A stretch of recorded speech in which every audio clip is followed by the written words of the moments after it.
শুরু করুন মিতা। আমি পেছন থেকেই বলছি, আমার মা খুব সুন্দরী ছিলেন, বয়স খুব কম ছিল, 10-11 বছর হবে। তো মা সংসার ব্যাপারে কিছু বুঝতো না। তো বাবার একটু আমার মার সাথে রাগারাগি ছিল না, দাদাকে খুব ইয়ে করতো যে তুমি কেন আমাকে এত ছোট একটা মেয়ে বিয়ে দিয়েছো যে সংসার ব্যাপারে কিছু বুঝে না। তো এরকম করে বাবা বিয়ের কিছুদিন পরেই চলে গেছে। পরে যাই হোক, একটা সময় আমি পেটে আসি আমার মার। তো তখন থেকে আমার বাবা আবার বাড়িতে কম আসতো, ঢাকায় বেশি থাকতো। কি করতেন ঢাকাতে? ঢাকায় তখন সে ওই যে হোটেলে চাকরি করতেন। জি। তারপরে আমি হওয়ার পরে আমার বাবাকে খবর দিয়েছেন দেখার জন্য। তো আসছে উনি, আসার পরে আবার চলে গেছেন। তো বাবা বাড়িতে আসা যাওয়ার খুব গ্যাপ ছিল। তো এটা হয়তো বা আমার মার পছন্দের ছিল না। পরে এক সময় উনি আরেকটা সম্পর্কে জড়িয়ে যান। আপনার বাবা না, আমার মা। আপনার মা আরেকটা সম্পর্কে জড়িয়ে যান? জি। আমি তখন 15 কিংবা 20 দিনের মতো আমার বয়স। ওই সময়টাতে আরেকটা সম্পর্কে জড়িয়ে যায়? জি। ওকে। পরে হচ্ছে মা আমাকে রেখেই চলে গেছেন, ওনার সাথে চলে গেছেন। উনি বিয়ে করবে না, উনি মজা করার জন্যই সম্পর্কটা করেছিলেন। তো যখন উনি বিয়ে করছে না, তখন ওই মুহূর্তে সে পরে আমার বাবার কাছে আসছিল। তো আমার বাবা বলতেছে যে আমার অতটুকু ছোট বাচ্চা ফেলে তুমি চলে গেছো, এখন আর আমি তোমাকে নিব না। ওকে। তারপরে উনি ওনার বাবার বাড়ি গিয়েছেন, ওখানে উনি জায়গা পায়নি। তখন উনি কি করবে, তো এই সময় উনি নাকি মানে মেন্টালি অসুস্থ হয়ে পড়েন। তো পরে ওনাকে ওনার বাবা মা এখন আশ্রয় দিতেই হবে, যেহেতু অসুস্থ হয়ে গেছে, কেউ নাই। তো মা এরকম চিকিৎসা অবস্থায় থাকেন, আর আমাকে আমার বাবার বোন ছিল যে ওনার কাছে আমাকে রাখতে দিয়েছেন। আপনার মা যখন মা হলেন সেই সময়টাতে তার বয়সটা কত? তখন তার 15 থেকে 16 বছর। একদমই কিশোরী বয়স। জি।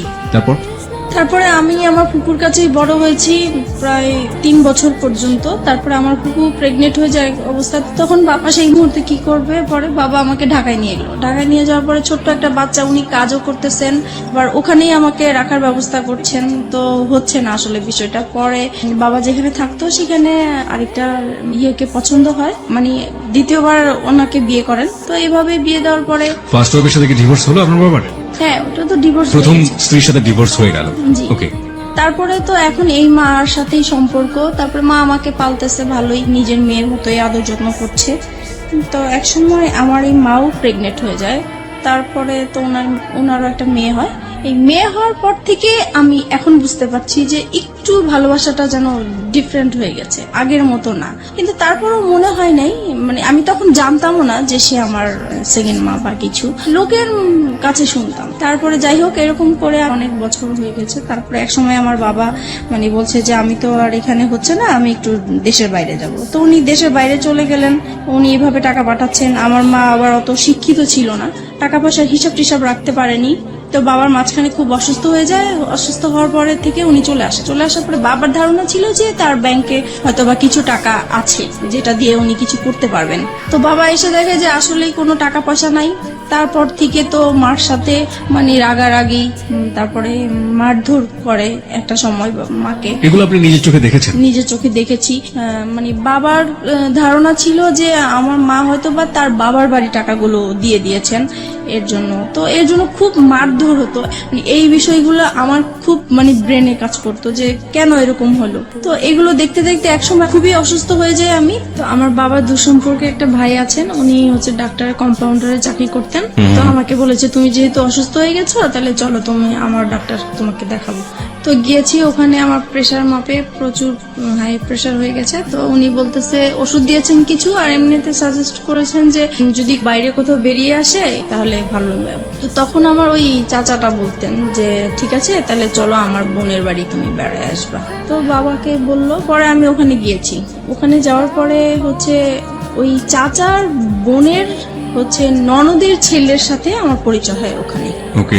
উনি দেখে আমাকে পছন্দ করেন, পছন্দ করে এক সময় আমাকে ফোর্স করে ওনাকে ভালোবাসার জন্য। তো আমি বলতেছি যে তখন কোন ক্লাসে পড়েন আপনি? তখন 6-এ। ক্লাস 6-এ পড়েন, তার মানে আপনার বয়স 11 থেকে 12 বছর। যে ছেলেটা আপনাকে প্রপোজ করলো সে আলটিমেটলি আপনার ওই ডাক্তার কম্পাউন্ডারের কোন এক আত্মীয়, রাইট? জি। ওকে। সেই ছেলেটার বয়স কত ছিল? উনি তখন ইন্টারমিডিয়েট দিয়েছেন। ফাইন। তারপর তারপর আমাকে বলতেছে যে তোমাকে আমার খুব পছন্দ হয়েছে, তোমার সাথে আমি ভালোবাসার সম্পর্ক করতে চাই। তখন আমি বলেছি যে আমি তো করব না। তো বলতেছে কেন, তুমি কেন রাজি না? তো আমার ফ্যামিলির যে ব্যাপারগুলো এগুলো নিয়ে তার সাথে ডিসকাস করলাম। তখন সে বলতেছে যে দেখো, আমি তোমাকে পছন্দ হয়েছে, তোমার কি আছে না আছে এগুলো আমার দরকার নেই, তোমার সাথে আমার বিয়ে হবে, এটাই হচ্ছে বড় কথা, আর কারো দরকার নেই। তো তখন আমি বললাম যে ঠিক আছে, এটা নিয়ে আমি চিন্তা করব, তারপর আপনাকে জানাবো। তো বলতেছে তুমি তো চলেই যাবা, তাহলে তোমার সাথে আমার যোগাযোগ হবে কিভাবে? তখন পরে ওনার অ্যাড্রেসটা নিয়ে আসলাম আর আমার অ্যাড্রেসটা দিয়ে আসলাম। তারপরে হচ্ছে উনি অনেকদিন পরে আমাকে একটা চিঠি পাঠায়। তো চিঠি পাঠানোর পরে চিঠিটা পড়ে ভালোই লাগলো। পরে আমি এই চিঠিটা নিয়ে অনেক ভাবতে থাকলাম যে লোকটা তো আমাকে মনে হয় সত্যি সত্যি ভালোবাসে। আর যেহেতু আমার এই বাসায় থাকতে ইচ্ছা করে না, বাবা মার ঝগড়াঝাটি, এখন যদি আমি কোথাও চলে যাই এই সংসার থেকে, তাহলে হয়তোবা আমার এই অশান্তিটা হবে না, আমি ভালো থাকবো। ওই কথা চিন্তা করে পরে আমি রাজি হয়ে গেলাম। পরে আমি একটা চিঠি পাঠালাম যে হ্যাঁ আমি রাজি আছি। তো এরকম করে আমাদের প্রায় প্রতি সপ্তাহে 2টার মতো চিঠি আসতো, এরকম দেওয়া নেওয়া হতো। প্রায় 3-4 মাস পরে হঠাৎ আমি আবার পড়াশোনার পাশাপাশি হাতের কাজ শিখতে খুব পছন্দ করতাম। তো আমি বিভিন্ন জায়গায় হাতের কাজ শেখার জন্য যেতাম। তো একদিন আমার এলাকা দিয়ে আমি যাচ্ছি, হঠাৎ তাকে দেখে ফেলি। সেও আমাকে দেখে ডাকছে। তো আমি অবাক হয়ে গেছি। কিছুক্ষণ আমি একদম চুপ ছিলাম যে যেই লোকটাকে আমি সেই চাঁদপুরে দেখে আসছি, সেই লোকটা হঠাৎ করে ঢাকায়, তাও আমার এলাকার মধ্যে কিভাবে আসলো? পরে উনি আমাকে দেখেই বলতেছে যে আমি না তোমার কাছে আসছি। তখন আমি অবাক হয়ে গেলাম যে এত দূর থেকে সে আমার কাছে আসছে। আমি চিঠি পাঠাতাম ঠিক আছে, কিন্তু উনি আসবে সেটা বলেও নাই আমাকে। তো যাই হোক, তখন ওই যে গুলশান পার্কটা ছিল, তো আমাকে সেখানে নিয়ে গেছে। যাই হোক গেলাম, যাওয়ার পরে কথা বললাম। এখন বলতেছে যে আমি তোমাকে তো আমার খুব দেখতে ইচ্ছা করে মাঝে মাঝে, এখন কি করব? তো আমি বলতেছি দেখেন, আমার তো আসলে এরকম বাইরে বের হওয়ার অভ্যাস নেই, আর তাছাড়া আমার খুব ভয় লাগে যে কোথায় কেউ দেখে ফেলে কিনা, পরে বাবার কাছে বিচার যাবে, এটা আমার খুব খারাপ লাগবে। তো বলতেছে যে না, দেখবে না, তুমি ওইভাবেই আসবে। তো এরকম করে প্রায় 2-3 মাস পর পর আমাদের দেখা হতো। 2-3 মাস পর পর ও ঢাকাতে আসতো বাড়ি থেকে আপনার সাথে দেখা করার জন্য? উদ্দেশ্যটা ছিল আমার সাথে দেখা করার, কিন্তু ওর রিলেটিভ থাকতো ঢাকা, ওখানে আসতো। তো তারপরে একটা সময় ওর রেজাল্ট ভালো হয়। আপনি ঢাকায় কোথায় থাকতেন সেই সময়? আমি ঢাকায় হচ্ছে মহাখালী থাকতাম। মহাখালী থাকতেন। হ্যাঁ, যেটা বলছিলেন যে ওর রেজাল্ট ভালো হয়নি, মানে ইন্টারের রেজাল্ট ভালো হলো নাকি অন্য কোনো পরীক্ষা? না, ইন্টার। ও এইচএসসি তে ভালো করলো না, কি ছিল রেজাল্ট? মানে ফেল করেছে সে। ওকে, ভালো না হওয়া বলতে মানে ফেল করেছে, ভয়াবহ খারাপ। ওকে, তো ফেল করেছে। পরে হচ্ছে তার বাবা খুব চাপ দিল। তো বলতেছে যে তুমি বাড়িতে সারাক্ষণ থেকেও যদি পড়াশোনা ভালো না করো, ওদের দোকান ছিল, তো বলতেছে দোকানেও বসবে, দেন পরীক্ষাটাও দিবে। তো এখন তো ঢাকায় পার্মানেন্টলি চলে আসলো, তো আমাদের প্রায় এরকম দেখা হতো। পরে এই বিষয়টা নিয়ে আমি আমার বাবা মাকে জানাই। বাবা মাকে তো জানানো উচিত, মাকে জানাচ্ছি প্রথমে। পরে মা বলতেছে যে করো, যেটা তোমার ভালো মনে হয় সেটাই করো। আমি চাইবো না যে তুমি এমন কিছু করো যে আমাদের এলাকার মধ্যে একটা নাম আছে, আমি চাই না সেটা আমাদের খারাপ কিছু আসুক। আপনার মা এটা আপনাকে বললো? জি। ওকে, আপনি মাকে কি বলেছিলেন? বলেছিলাম ও আমাকে পছন্দ করে, আমিও ওকে পছন্দ করি। দুজনই আপনারা দুজনকে পছন্দ করেন। তারপর আমাদের সম্পর্কটা কন্টিনিউ হতে থাকে। তারপরে একটা সময় আমার বাবা খুব ঝগড়াঝাটি করে, আর ওই একই বিষয়কে কেন্দ্র করে, বিষয় নিয়ে। সেই দিন একদম খুবই খারাপ পর্যায়ে। তখন স্বাভাবিক ভাবেই সন্তানরা মার সাপোর্টই নিয়ে থাকে, তো আমিও মার সাপোর্টে কথা বলতাম। তো এই কথা বলাতে বাবা মানে আমার উপর খুব বিরক্ত হতো। পরে একটা সময় বলে উঠলো যে তুমি কার জন্য কথা বলছো, তুমি জানো এটা যে তোমার মানা। আমি এতদিন মানুষের কাছে শুনে আসছি, বাবা মার মুখ থেকে কখনোই শুনিনি। তার মানে আপনি আগে জানতেন না যে আপনার আসল মাইনি না? না, আমি জানতাম, আমি অন্যের মুখ থেকে শুনেছি, কিন্তু তাদের মুখ থেকে কখনো শুনিনি। বাবার মুখ থেকে শুনতে অসম্ভব রকমের খারাপ লাগলো, তাই তো? জি। ওকে, তখন থেকে আমার মানে কথাটা মানে খুব কানে লাগছে যে আসলেই কি এরকম? আমি তো এতদিন মানুষের কাছে শুনেছি, তাহলে তো সত্যি এরকম, তাহলে তো আমার সেই মার সাথে দেখা করা উচিত। তারপরে হচ্ছে আমি সবসময় ভাবতে থাকি যে কিভাবে দেখা করব। তো এক সময় আমাদের একটা নেবার ছিল, উনি এক সময় আমাদের গ্রামের বাড়ির ছিলেন। তো আমারও খুব উৎসাহ হলো যে তাহলে তো ওনার মাধ্যমে দেখা সম্ভব। তো বলছে যদি আপনি দেখা করাই দিতে পারেন আমার খুব ভালো হতো। তো বলছে তোমার মা তো সবসময় তোমার জন্য কান্নাকাটি করে, তাহলে আমি এবার বাড়ি যেয়ে বলবো তাকে। তারপরে উনি আপনার মার সম্পর্কে একটু জানি, ততদিনে কি বিয়ে হয়েছে আপনার মার? হ্যাঁ, যখন অসুস্থ হয়ে যায় তখন তার ভাইরা ওই লোকটাকে ধরে তারপরে মানে তার সাথে বিয়ে জোর করে বিয়ে দিয়ে দেয়। জি, ওকে, বিয়ে করে দেয়। তারপরে ওই সম্পর্কে আছেন উনি। এখন এক্সিস্টিং ওই সম্পর্কে আছেন। জি। Okay fine. তারপর আপনি মার সঙ্গে দেখা করলেন, তারপর কি হলো? তারপরে আমার মা আসলেন, আসার পরে দেখা করলাম, দেখা করার পর উনি প্রথমে দেখে কান্নাকাটি করলো, যেটা স্বাভাবিক। তো আমার না মার জন্য কোনো ফিলিংস আসে নাই, আমার বিশ্বাসই হচ্ছে না যে এ আমার মা, এই ভদ্র মহিলাটা মা। আম্মা। তারপরে হচ্ছে মানে কেমন জানি লাগতেছে আমার কাছে, খুবই অপরিচিত। আমার মা ডাকতেও ইচ্ছা করছে না, কিছুই না। তারপরে উনি আমাকে লাস্টে বললো, শুধু এটাই বললো যে তোমাকে আমি আমার ইচ্ছে করে ফেলে আসি নাই, আমার কিছু সমস্যা ছিল এই কারণে ফেলে আসছি। আমি তাকে কোশ্চেন করেছিলাম, আপনার মাকে আপনি কোশ্চেন করলেন প্রথম দেখাতে, তুমি আমাকে কেন ফেলে এসেছিলে? কেন ফেলে আসছি? তখন আপনার মা এই উত্তরটা দিয়েছিল। হ্যাঁ, তখন বলেছে আমি বাধ্য হয়েছিলাম। যে যাই হোক, উনি ওনার মতো বললো, কিন্তু তারপরও আমার মার জন্য আমার কোনো ফিলিংস কাজ করলো না। তারপরে উনি লাস্ট যে কথাটা বলেছেন যে তুমি একবার শুধু আমাকে মা ডাকো। তা আমি অনেক চেষ্টা করেছি কিন্তু পারিনি, ডাকার জন্য পারিনি, কারণ আমি তো তাকে কখনো দেখিই নেই, কিভাবে তাকে মা ডাকবো? হুট করে তো আর মা ডাকা যায় না। তারপরে হোক ডাকিনি, তো আমি বলছি যে আপনার সাথে যদি আমার যোগাযোগ থাকে তাহলে আমি একসময় হয়তো বা আমার মুখ থেকে শুনতে পাবেন, কিন্তু এখন আমি বলতে পারবো না। তারপরে আমি বাসায় চলে আসি। বাসায় আসার পরে আমি ওই যার মাধ্যমে আমার মাকে পরিচয় হয়েছে, তো উনাকে বলে দিছি যে আমি যে আমার এই মার সাথে দেখা করেছি এটা আমার এই মার কাছে বলবেন না, ইভেন কি আমার বাবার সাথেও বলবেন না। তো উনি বলছে ঠিক আছে, তুমি জানাতে না চাইলে বলবো না। তো আমিও জানাই না এই বিষয়টা, এইভাবেই আছে। তো আর কখনোই মনে হয় নাই যে আমার মার সাথে আমি দ্বিতীয়বার দেখা করি বা কথা বলি, এরকম কখনোই আমার ফিলিংস আসে নাই। তারপরে একটা সময় বাবার এরকম আরো বেশি জ্বালাচ্ছে, অশান্তি করছে। তারপরে চিন্তা করলাম যে বিয়ে করে ফেলি, তাহলে চলে গেলে আর বাবা মার এই ঝগড়াঝাটি দেখতে হবে না। তখন আপনার বয়স কত? তখন 14-15 হবে। ওই ছেলেটার সাথে এই চিন্তা ভাবনা করছেন জি, এবং পরিবার থেকে এই ধরনের অশান্তি থেকে বের হয়ে যাওয়ার বের জন্য হওয়ার জন্য। এই ধরনের প্ল্যান। জি। ওই ছেলেটাকে কি মনে প্রাণে তখন ওই ছেলেটার প্রতি এক ধরনের এফেক্টেড হয়ে যাওয়া, একদম অদ্ভুত রকমের ভালো লাগা, ওকে দেখলে না দেখলে ভালো লাগে না, একেবারে মজে আছেন ওর প্রেমে, এরকম একটা ব্যাপার কি ছিল? এইরকম কিছু ছিল, কিন্তু আমার বেশি কাজ করতে হলো যে এখান থেকে আমাকে বের হতে হবে, ওকে, সেটা যে কোনো ভাবে হোক না কেন। যে কোনো ভাবেই হোক। কেন বেরোতে হবে? কারণ এখানে যে মা বাবা ঝগড়াঝাটি করছে, এগুলো আমি যত দেখছি ততই আমি অসুস্থ হয়ে পড়ছি। যে আপনি চেষ্টা করছিলেন যে কোনো ভাবে হোক না কেন আপনার এই পরিবার, যে পরিবারে আপনি বড় হয়েছেন, সেই পরিবার থেকে যে কোনো ভাবে বের হয়ে যাওয়া। তারপর তারপরে আমি ওকে বললাম বিয়ের কথা। তো সে বলল যে এখন বিয়ে করব, এখন তো আমি নিজের পায়ে এখনো দাঁড়াতেই পারিনি। তো আমি বলছি যে দেখো, এখন আমাকে এখান থেকে বের হতেই হবে। তো সে বলল যে ঠিক আছে, আমি আমার বাবা মাকে বিষয়টা জানাই। তো সে তার বাবা মাকে জানিয়েছে। তো ওনারা প্রথমে রাজি হয়নি, পরে ও একটু রাগারাগি করলো ফ্যামিলিতে। তখন ওর বাবা এক সময় মেনে নিল যে ঠিক আছে, তুমি যেটা বলছো সেটা, তবে আমরা যাব, কথা বলবো ওদের সাথে। তারপরে ততদিনে ও তো ওর বাবার দোকানে বসে কাজ করছে এবং পাশাপাশি পড়াশোনা করছে, ইন্টারমিডিয়েট ফেল করেছে সগৌরবে, তাই তো? ওকে। তখন তারপরে আমি বললাম যে না, আমি এটা ফ্যামিলিগতভাবে করতে চাচ্ছি না। তখন বলছে কেন? আমি বলতেছি এখানে অনেকগুলো প্রবলেম আছে, আমি তো তোমাকে আগেই বলেছি যে আমার বাবার টাকা পয়সা নাই, সে অনুষ্ঠান করে বিয়ে দিতে পারবে না। তারপরে বলতেছে দেখো, বাবা মা এখন চাচ্ছে, কি করব? পরে আমি বলতেছি দেখো, এখন যদি আমাকে তুমি ভালোবেসে থাকো, বিয়ে যদি করতে হয় একা করতে হবে, কারণ আমি আমার বাবার অবস্থা জানি, আমি নতুন করে অশান্তি দিতে পারবো না। তখন সে রাজি হয়ে গেল বিষয়টা। তো আমরা একদিন ঘুরতে গিয়েছিলাম, ওখান থেকে হঠাৎ করে সে আমাকে কাজে অফিসে নিয়ে যায়। আমিও জানতাম না যে আজকে আমার বিয়ে হবে। তারপরে হচ্ছে বিয়ে করে ফেলি।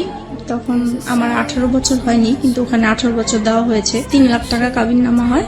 বিয়ে করার পরে এখন ওর বাবা মার কাছে জানিয়েছে। ওর বাবা মা বলছে আমরা যেখানে রাজি হয়েছিলাম তুমি সেখানে একা কেন করলে? কেন করতে গেলে? রাইট। তারপরে বলতেছে তাহলে তুমি আমার বাড়িতে আর উঠবা না। তো এখন ও কোথায় যাবে? পরে কি করব, আমি আমাদের বাসায় নিয়ে আসলাম। পরে মাকে বলেছি, বাবাকে বলছি, কারণ তাদের আমার মনে হচ্ছে তারা খুশি হয়েছে, যেহেতু তাদের কোনো টাকা পয়সা খরচ হচ্ছে না। তারপরে যাই হোক, আমরা ওখানেই ছিলাম প্রায় 2-3 মাস। পরে আমার হাজবেন্ডের খালা আছে, বড় খালা, ওরা সবাই ওই খালার কথা শুনেই চলে। তো ওনাকে জানিয়েছে বিষয়টা। তো উনি ওর বাবাকে যেভাবেই হোক ম্যানেজ করেছে। 2-3 মাস পরে আমাকে মেনে নেওয়া হয়। পরে আমি ওর সাথে চাঁদপুরে চলে গেলাম। আমার শ্বশুর মানে মেনে নিতে হবে দেখেই মেনে নেওয়া, কিন্তু মন থেকে যে মেনে নেওয়া সেটা আসলে হয়নি। ওনাকে সালাম করলে কখনোই সালামের উত্তর নিত না। আচ্ছা। তাছাড়া আমার সাথে কথা বলতো না। তারপরে আমি যদি ভাত বাড়তে যেতাম টেবিলে, উনি কখনোই খেতে আসতো না। আর সারাক্ষণ ওনার ছেলেকে বকা, এমনকি আমার সামনে মারতেও গিয়েছে যে কেন তুমি এরকম মেয়ে বিয়ে করলে। বড় ছেলে নিয়ে সবারই একটা আশা ছিল। তারপর হয়েছে যেটা এখন শাশুড়ি কেমন ব্যবহার করতো, বাকি মেম্বার যারা ছিল তারা কেমন ব্যবহার করতো? মোটামুটি ভালোই ছিল, কিন্তু শাশুড়ি ননদ এরা সবসময় আমাকে ভুল ধরার চেষ্টা করতো। আচ্ছা। তাদের মন পাওয়ার জন্য আমি সবকিছু কাজ করেছি, তারপরেও সব সময় ভুল ধরতেই থাকতো। এক সময় হয়েছে কি, বড় ধরনের একটা ঝগড়া হয়েছে। সেটা হচ্ছে আমার শ্বশুর শাশুড়িরা ওনারা চিটাগাং গিয়েছে বেড়ানোর জন্য। যেহেতু ঢাকায় বড় হয়েছি, পুকুর দেখে আমার খুব ইচ্ছা হয়েছে যে আমি একটু পুকুরে গোসল করবো। ওকে। ওনাদের বাড়ির কেউ আবার পুকুরে গোসল করেন, ওনারা খুব পর্দাশীল মানুষ। ছেলের বউ কেন পুকুরে গোসল করবে, কিন্তু পুকুরটা চারপাশে ঢাকা ছিল। ওকে। তারপরেও মানে পুকুরটা পর্দাসীন পুকুর। জি, তারপরে ওখানে আমি গোসল করেছি। আমার দেবরটা হচ্ছে কি, মানে আমার সাথে এরকম আচরণ করতে মনে হয় যে আমার ভাসুর, সে আমাকে পরিচালনা করবে। তো এটা আমার পছন্দ হতো না। তো সে এসে আমাকে বলতেছে, কি ব্যাপার, আপনি কেন পুকুরে গোসল করলেন, এই সেই, আপনি জানেন না পুকুরে গোসল করে আমাদের পছন্দ না। তো বলছে আমার একটু ভালো লাগছে, আর বাড়িতে তো কেউ ছিল না। এই নিয়ে সে আমার বাবা মা তুলে গালাগালি শুরু করছে। আপনার হাজবেন্ড কি করছিল তখন? ও তো ঢাকায় থাকতো, আমি বাড়িতে থাকতাম। আচ্ছা। তারপরে হচ্ছে গালাগালি করতেছে আমার বাবা মাকে। তখন আমার খুব খারাপ লাগলো যে আমি অন্যায় করছি, আমার বাবা মাকে কেন গালিগালি করবা। তখন আমিও তার বাবা মাকে গালাগালি করি। পরে হচ্ছে সে ইমিডিয়েটলি সে আমার শ্বশুর শাশুড়িকে ফোন দিয়েছে। তারা মানে তখনই একদম চিটাগাং থেকে চলে আসছে, আমার বিচার হবে। আমার হাজবেন্ডকেও খবর দিয়ে আনা হয়েছে। তারপরে সেই আসরে কি হলো, সেখানে বলছে যে আমাকে আমার শ্বশুর শাশুড়ির কাছে মাপ চাইতে হবে, বাদর। তা বলছি ঠিক আছে, আমি যদি অন্যায় করে থাকি আমি মাপ চাবো, কিন্তু সে যে আমার বাবা মাকে বকা দিছে, তাহলে আগে সে আমার বাবা মার কাছ থেকে পা ধরে মাপ চেয়ে আসো, তারপরে আমি যাবো। বলো হ্যাঁ, বউ হয়ে এত বড় কথা, এতগুলো মুরব্বী মানুষ আমরা বসে আছি। তারপর আমার হাজবেন্ড এসে বলতেছে মাপ চাও মাপ চাও। আমি বলতেছি না, আমি তো চাইবো না, আগে আমার বাবা মার কাছে মাপ চেয়ে আসো, তারপরে আমি যাবো। পরে এই কথা বললাম কেন, সে সবার সামনে আমাকে অনেক মারধর করলো। এই সে প্রথম আমার গায়ে হাত তোলে। আমি বিয়ে কতদিন পরে? প্রায় 3-4 মাস পরে। ওকে। পরে সেদিন রাতে আমার প্রচুর রাগ উঠলো। তারপরে আমি করলাম হচ্ছে যে তাকে বললাম রাগের মাথায় যে কালকের মধ্যে যদি আমাকে ঢাকায় নিয়ে না যাও, তাহলে আমার এখানে লাশ দেখবো আমার। তো সে খুব ভয় পেয়ে গেছে। তখন তার বাবা মাকে বলে ঢাকায় নিয়ে আসলো আমার বাবার বাড়িতে। আমি বলছি আর যাবো না। পরে যাই হোক, আমার কথাটাই রইলো, আমি বাবা মার কাছে ছিলাম।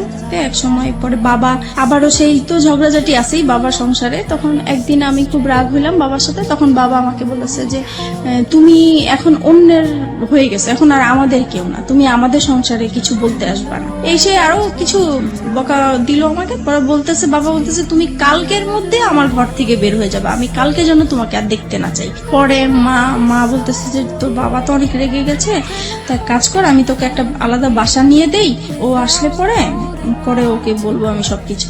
তখন আমি আমার মার কাছাকাছি একটা বাসা নিলাম। পরে ও বাড়ি থেকে আসছে হঠাৎ করে, তো মার বাসায় আসছে।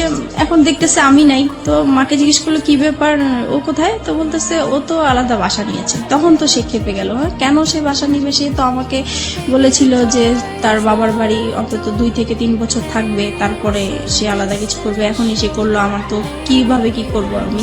তারপর থেকে মানে আমাদের এতদিন পর্যন্ত মানে ভালোই ছিল, আমাদের সংসার জীবন বলেন, ভালোবাসা সম্পর্ক বলেন, সবকিছুই ভালো ছিল। যে আলাদা বাসা নিলাম, এখন ওর ইনকাম করতে হবে। বাবা মা চাপ দিচ্ছে যে নিজে নিজে বিয়ে করেছো, তারপরে বউকে আবার বাবার বাড়ি রেখে আসছো, তো এটা তো ঠিক হয়নি। তোমার শ্বশুর বাড়ি থেকে কিছু না পাই, অন্তত বউ সেবাটা তো আমাদের পাওয়া উচিত, তুমি কেন আমাদের বউ সেবা থেকে বঞ্চিত রাখছো? এই তো তার মাথায় একটা প্রেশার আছে। তারপরে এভাবে আমাদের প্রায় 2টা বছর কেটে যায়। বাসার খরচটা কিভাবে আসতো? পরে ও ওর বাবার দোকান থেকে নিয়ে আসতো টাকা পয়সা, প্রতি মাসে মাসে টাকা পয়সাগুলো নিয়ে আসতো? জি। ওকে। এবং এটার জন্য পারিবারিক ভাবে ওকে বিভিন্ন রকমের হ্যাসেল পোহাতে জি হতো? জি। তারপরে আমার বেবি পেটে আসে। তো একটা সময় বুঝতে পারলাম যে আমার বেবি হওয়ার পর থেকে আমার হাজবেন্ডের অ্যাটিটিউড একটু আলাদা হয়ে যাচ্ছে, কি রকম যেন হয়ে যাচ্ছে, খিটখিটে মেজাজ হয়ে যাচ্ছে। তার সব কাজ নিখুঁত হতে হবে এরকম। কি রকম রান্না করলাম, রান্না ভালো হলো না, এটাতে লবণ বেশি হলো, হলুদ বেশি হলো, ভাত কেন নরম হলো, এইরকম মানে সামান্য বিষয় নিয়ে মানে ঝগড়াঝাটি হতো আমাদের। মেয়েকে কেন টাইম মতো খাওয়ালাম না। তারপরে একটা সময় যখন এগুলো নিয়ে বাড়তে থাকলো, তখন তার আবেগের কথাগুলো আসলো, হ্যাঁ তোমাকে বিয়ে করে আমি কিছুই পাই নাই, আমি অনেক কিছু পেতাম, তোমার যেতে আরো সুন্দর মেয়ে বিয়ে করতে পারতাম, আরো ভালো ফ্যামিলির মেয়ে বিয়ে করতে পারতাম। মানে এইভাবে সে আজে বাজে কথা বলতেই থাকে। বলতেছে আজ পর্যন্ত তো আমার বাবা মাকে তোমরা কোনোদিন ইনভাইট করতে পারো নাই। তখন আমি বলতাম যে এগুলো তো আমি আগে থেকেই তোমাকে বলে ক্লিয়ার করছি। বলেছে তখন তো আমি অন্ধ ছিলাম, আমি এসব বুঝতে পারি নাই, আমার মনে হচ্ছে তুমি আমাকে ব্ল্যাক ম্যাজিক করেছো হয়তোবা। ওই সময়টাতে জি, ওকে। এরকম কিছু করে আমাকে ফাঁদে ফেলানোর চেষ্টা করেছে, যেহেতু দেখেছো তোমাকে কেউ নিবে না। এভাবেই কাটতে থাকলো সময়। আর সে তখন তো কোনো কাজ করতো না, সারাক্ষণ বাসায় থাকতো। এই জিনিসটা আমার কাছে খুব খারাপ লাগতো যে মানুষের হাজবেন্ডরা কাজ করে, এক সময় বাইরে আসে, বাইরে থেকে বাসায় আসে, আলাদা একটা ফিলিংস কাজ করে। তখন অবশ্য আমি আমার যখন বেবি হবে তখন থেকেই তো আমি বাবা মার কাছেই আছি।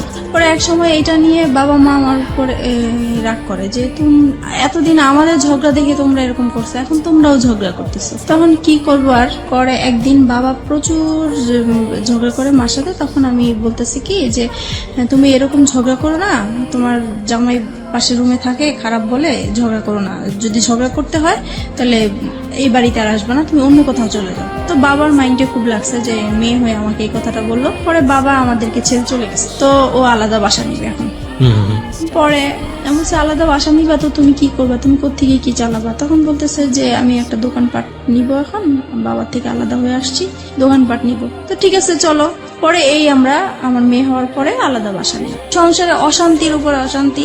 তারপরে আমার শ্বশুর শাশুড়ি বলে যে তুমি এখনো সময় আছে, ওকে ছেড়ে দাও, এখনো তোমাকে আমরা ভালো জায়গায় বিয়ে দিতে পারবো, এই সেই এগুলো আছে। আর তাছাড়া ও সবসময় কি অন্য মেয়েদের প্রতি একটা আকৃষ্টিত থাকতো, যে কোনো সুন্দর মেয়ে থাকলে বলতো, আমার সামনেই বলতো যে ওর সাথে যদি আমায় একদিন করতে পারতাম আমার সার্থক হতো।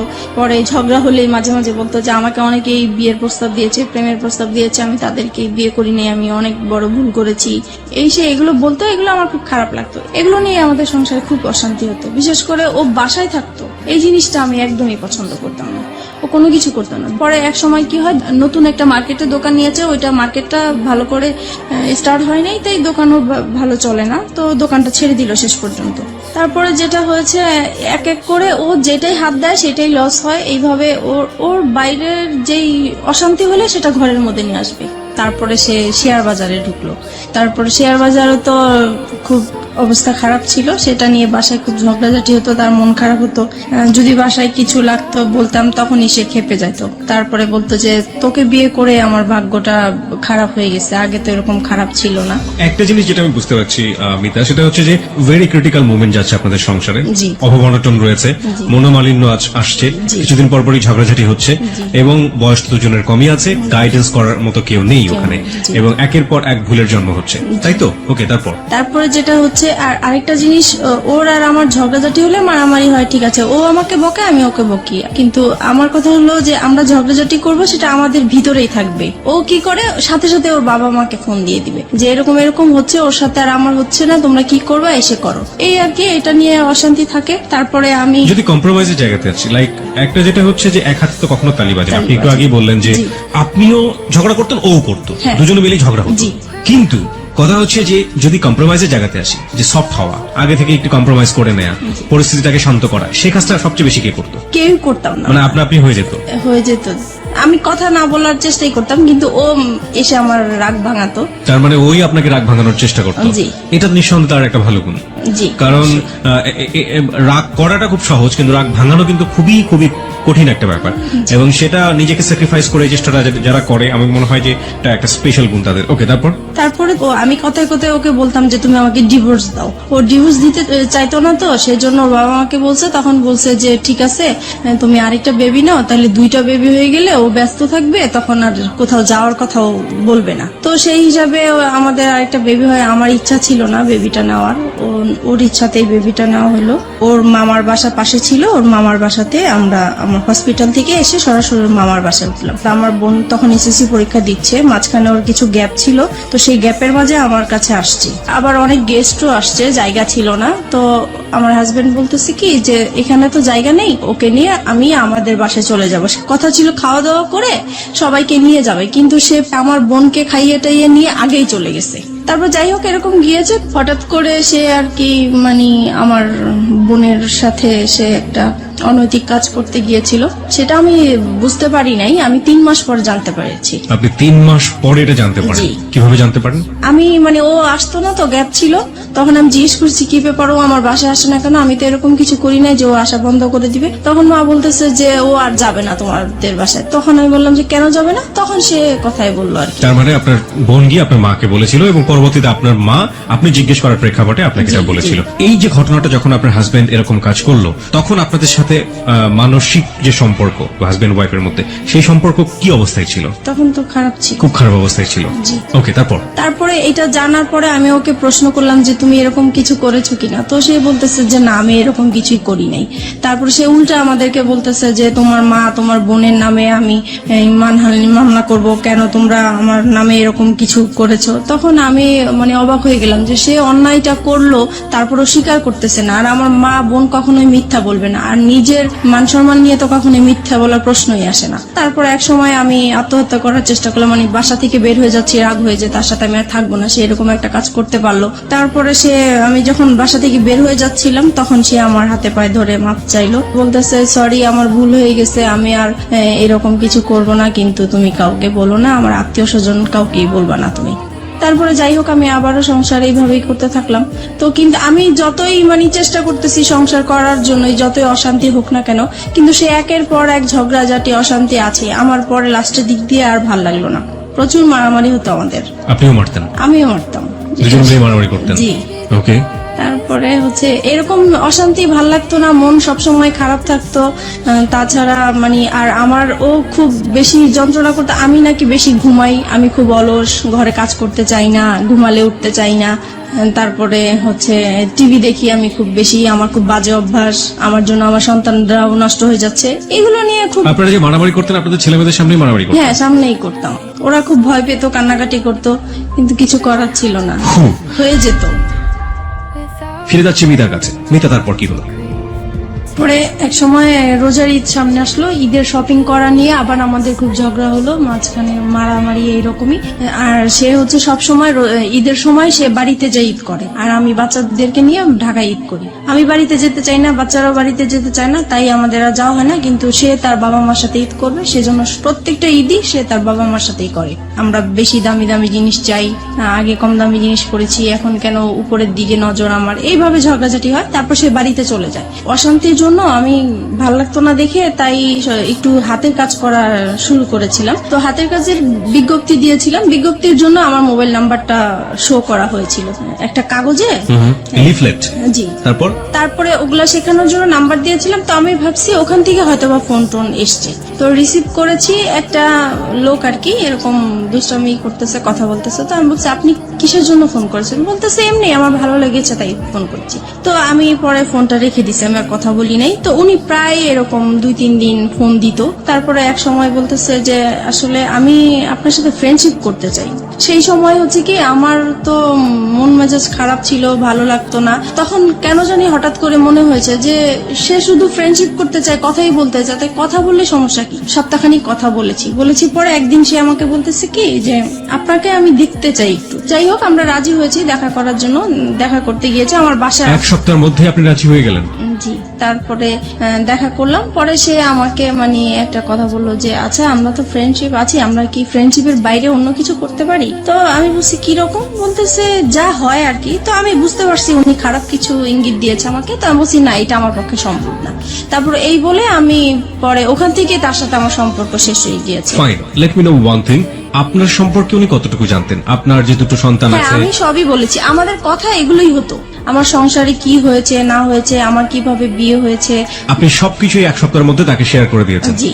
আমার তো কখনোই ফ্রেন্ড ছিল না, তাই প্রথম তাকে পেয়েছি, ফ্রেন্ডশিপ যেহেতু করে ফেলেছি, সেজন্য আমি আমার কথাগুলো বলেছি, একটু হালকা হওয়ার জন্য বলতে চেয়েছিলাম। ওকে, ফাইন। এবং এটা জানার পরে সে আপনাকে ফার্স্ট দেখা হতে সে আপনাকে ধরনের একটা অফার করলো? জি। তারপরে আমার কাছে খুব খারাপ লাগলো বিষয়টা, যে আমি তাকে তো সবকিছু আমি তাকে বলেছি, সে কেন আমাকে এই ধরনের প্রস্তাব দিবে। পরে আমি আর তার সাথে কথা বলি নাই। পরে সে ফোন দিত আমাকে, প্রায় আমি রিসিভ করতাম না। পরে অনেক ডিস্টার্ব করতো দেখে পরে একদিন রিসিভ করে বলতেছে আপনি আমাকে আর ফোন দিবেন না, আপনার সাথে আমি আর কথা বলতে চাই না। তো যাই হোক এখানে স্টপ হয়ে গেল। এটা তার খুব মাইন্ডে লাগলো যে আমি তাকে এইভাবে ইগনোর করলাম। তারপরে সে আমার নাম্বারটাই তার ফ্রেন্ডকে দিল, আমি এটা জানতাম না যে তার ফ্রেন্ড। প্রায় 1-2 মাস পরে আমাকে আবার একটা রং নাম্বার থেকে ফোন আসছে। তো এবার ভাবছি যে আর কোনো ফোন ধরবো না, কারণ রং নাম্বারে আসলে সবাই ভালো থাকে না। পরে ওই নাম্বারটা থেকে প্রায় ফোন টোন আসে, তারপরে এত ফোন আসে নিশ্চয়ই আমার কোনো কাস্টমার হতে পারে বা কিছু, ধরি। তো সেই একই রকম কথাবার্তা বলতেছে, ওনার পরিচয় দিল। তারপরে আমি কথা বলতে শুরু করলাম। পরে বলল যে আসলে আপনি কি চান, আমি ওনাকে জিজ্ঞেস করলাম। তো উনি বলতেছে আসলে আপনার সাথে আমি ফ্রেন্ডশিপ করতে চাই। আমি বলছি যে না, আমি কারোর সাথে ফ্রেন্ডশিপ করবো না, আপনি ভুল জায়গায় ফোন দিয়েছেন। প্রায় 3 মাস পরে উনি আবার ফোন দিয়েছে। তো সেই সময় তো আর আমার নাম্বারটা মনে ছিল না, আমি বুঝতেও পারি নাই যে উনি ফোন দিয়েছেন। তারপরে উনি বলতেছে দেখেন আসলে আমি আপনার কাছে কিছুই চাই না, আমিও নিজে খুব মানসিক অবস্থা খুব খারাপ, তাই আমি চাই আপনার সাথে একটু ফ্রেন্ডশিপ করার জন্য। তো আমি আবারও আমার মনটা জানি কেমন হয়ে গেলাম। তো আমি ভাবলাম ঠিক আছে, দেখি, সবাই তো আর খারাপ হতে পারে না, কথা বলে দেখি। তো এইভাবে ওনার সাথে কথা বলতে বলতে প্রায় 1 সপ্তাহ হয়ে গেছে কথা বলছি। 1 সপ্তাহ পরে ও আবার বাড়ি থেকে চলে আসছে পরে আমি মোবাইলটা অফ করে রাখছি, যে জানি এখন যদি ফোন আসে আমি রিসিভ করলে সমস্যা হবে। তো আমি 2 দিন আমার ফোনটা অফ ছিল। পরে এক সময় ও কাজের জন্য বাইরে যায়, পরে আমি ফোনটা খুলি, খোলার পরে সেই ফোনটা আবার আসে। পরে আমাকে বলতেছে দেখেন আপনি 2 দিন ফোনটা অফ করে রেখেছেন, আমার আসলে খুবই খারাপ লাগতেছে, আমি আপনার প্রেমে পড়ে গেছি, মানে এরকম করে বলতেছে। তো আমার কাছে কেমন জানি বিষয়টা লাগলো। তো আমি আর কিছু বলি নাই, আমি ভাবছি কি হয়তো বা দুষ্টামি করে বলে, অনেকে তো দুষ্টামি করে বলে, সেই রকম হয়তো বা বলে। তারপরে যাই হোক, রাতে আবার ফোন দিয়েছে উনি, এখন তো আপনাকে আমার খুবই দেখতে ইচ্ছা করতেছে, আমার খুবই খারাপ লাগতেছে। তখন আমি বললাম যে দেখেন আমি তো দেখতে সুন্দর না, আর আমাকে দেখলেও আপনার পছন্দ হবে না, আপনি যেহেতু ভার্সিটিতে পড়েন, আপনি খুবই স্মার্ট, আমি আপনার পাশে একদম মানানসই হব না, রাস্তায় দেখলে মানুষ হাসবে, মানে আমি এরকম করে বলতেছি যেন সে মানে আমার দেখার ইচ্ছাটা না জাগে। ওনার নামটা কি ছিল? ওনার নাম রাসেল ছিল। Russell, okay fine. তারপরে হচ্ছে এখন বলতেছে দেখা করব। তো আমি ভাবলাম যে দেখা করব তো, আর আমার এই বিজনেসের কারণে আমার কাঁচামাল আনার জন্য মার্কেটে যেতে হয়। তো আমি বলতেছি তো ঠিক আছে, আমার তো শুক্রবারে শপিং এ যাব আমি, তখন হয়তোবা সেই ইয়েতে আপনি যদি মার্কেট আসেন তাহলে আমি ওখানেই দেখা করতে পারবো। তো উনি রাজি হয়ে গেল।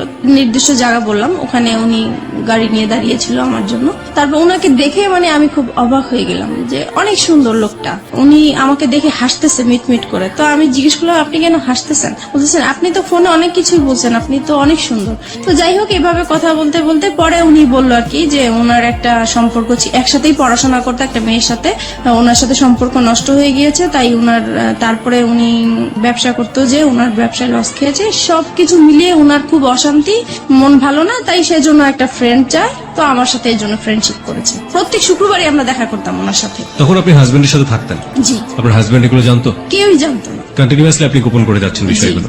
আপনার হাজবেন্ড কখনো আপনার মোবাইল চেক করতো? না, কখনোই চেক করতো না। আচ্ছা, আপনি যে কথাগুলো বলতেন সেই সময়টা থেকে আপনার সন্তান আপনার পাশে থাকতো? না, কারণ ওরা তখন, আমার বড় বেবি তখন স্কুলে পড়তো, আর ছোটটা তো একদমই ছোট ছিল। তার মানে আপনি নীরবে নিভৃতে একা তার সাথে কথা বলতেন। জি। প্রিয় শ্রোতা, গ্রাফটা একটু আবিষ্কার করার চেষ্টা করছি, এবং এটা এমন একটি ঘটনা যেটা সমাজে একেবারেই ঘটে না তা না, হ্যাঁ, এবং একেবারে যে হরহামেশা ঘটে তাও না, ঠিক আছে? বাট সন্দেহের জায়গাগুলো একটু পরিষ্কার করার জন্য আসলে প্রশ্নগুলো করে। আপনার হাজবেন্ড আপনাকে সন্দেহ করতে, আপনি যেটা বলছেন, টুকটাক সন্দেহ করার জি, জায়গাটা থেকে করতেন। আপনি কখনো আপনার হাজবেন্ডকে সন্দেহ করতেন? না, আমি কখনোই করতাম না। কেন করতেন না? কারণ আমি জানি সে এই টাইপের মেয়ে মানুষ, দেখলে সে তাকিয়ে থাকে, সে যাবে, সে মানে এরকম আছে, এর জন্য আমার সন্দেহ হতো না। বা আপনি কনফার্ম ছিলেন যে সেসব কাজ করে? সে মেয়ে মানুষের প্রতি একটু উইক আছে। একটা জিনিস একটু বলেন আমাকে, প্রতি শুক্রবার তার সাথে আপনি দেখা করতেন, কোথায় দেখা করতেন? এটাও যে আমি মার্কেটে যেতাম, আমি আমার কাজে যেতাম, পাশে উনি থাকতো, এই আর কি। ওনার সাথে একসাথে মিলে শপিং করতেন? জি। How dare you! আপনার হাজবেন্ডের সামনে যদি পড়ে যেতেন কখনো? একবার এরকম হয়েছে, তো উনি খুব সন্দেহ করতো যে প্রায় শুক্রবারে কেন ও মার্কেটে যায়, আগে তো এত তাড়াতাড়ি মার্কেটে যেত না। আর একটা ঘটনা কি, মানে আমি মার্কেটে যাব, এই সময় আমার বিজনেসটাও খুব ভালো চলছিল, সেই উসিলা দিয়ে আমি মার্কেটেও যেতে পারছি। তো এক শুক্রবারে সে আমাকে হঠাৎ করেই ফোন দিয়েছে, ফোন দিয়ে বলতেছে তুমি কোথায়? তো আমি বলতেছি আমি বলে আসছি, কিন্তু আমি মার্কেটে আসছি, কিন্তু মার্কেটে থাকাকালীনই সে আমাকে ফোন দিচ্ছে যে তুমি কোথায়? বলতেছি আমি তো মার্কেটে। বলতেছে মার্কেটে তো কোথায়, কোন মার্কেটে? কারণ নিউ মার্কেটে অনেকগুলো মার্কেট আছে। তো আমি পরে বলতেছি কেন, আমি এখানে। তো বলতেছে আমি তো আসছি। তো আমি তো পুরা ভয় পেয়ে গেছি যে কি ব্যাপার, সে কেন আসছে, আসলে সে জি সন্দেহ করেই আসছে।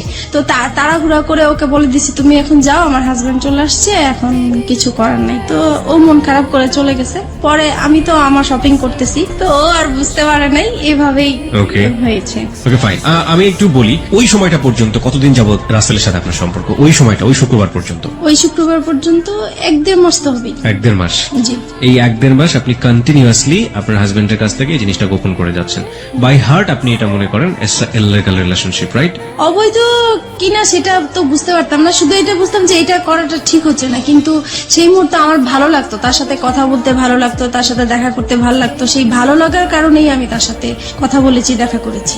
এই ভালো লাগা প্রতিনিয়তই বাড়ছে। জি। আপনার কখনো মনে হতো না যে আপনি আপনার হাজবেন্ডের প্রতি অন্যায় করছেন ওই সময়টা? না, তখন আমার মনে হতো না, কারণ ও তো সংসারে সবসময় মানে ঝগড়াঝাটি করতো, ওর উপর থেকে আমার মন নষ্ট হয়ে গিয়েছে। এই মানুষটাকে তো আপনি ভালোবেসেছিলেন একটা সময়। ভালোবেসেছিলাম, ওই যে আমার বোনের যে কাজটা করেছিল সেখান থেকে ওর প্রতি আমার একটু অনীহা চলে কিন্তু সে আসছে। ঘটনা, আমি বলছি না যে এটা একটা অপরাধ না, অবশ্যই এটা একটা গ্রহ অপরাধ, কিন্তু সেটার জন্য সে আপনার কাছে ক্ষমা চেয়েছে। কিন্তু আমি ক্ষমা করে দেওয়া দরকার ছিল, সেজন্য ক্ষমা করেছি, কিন্তু মন থেকে আসলে ক্ষমা করিনি।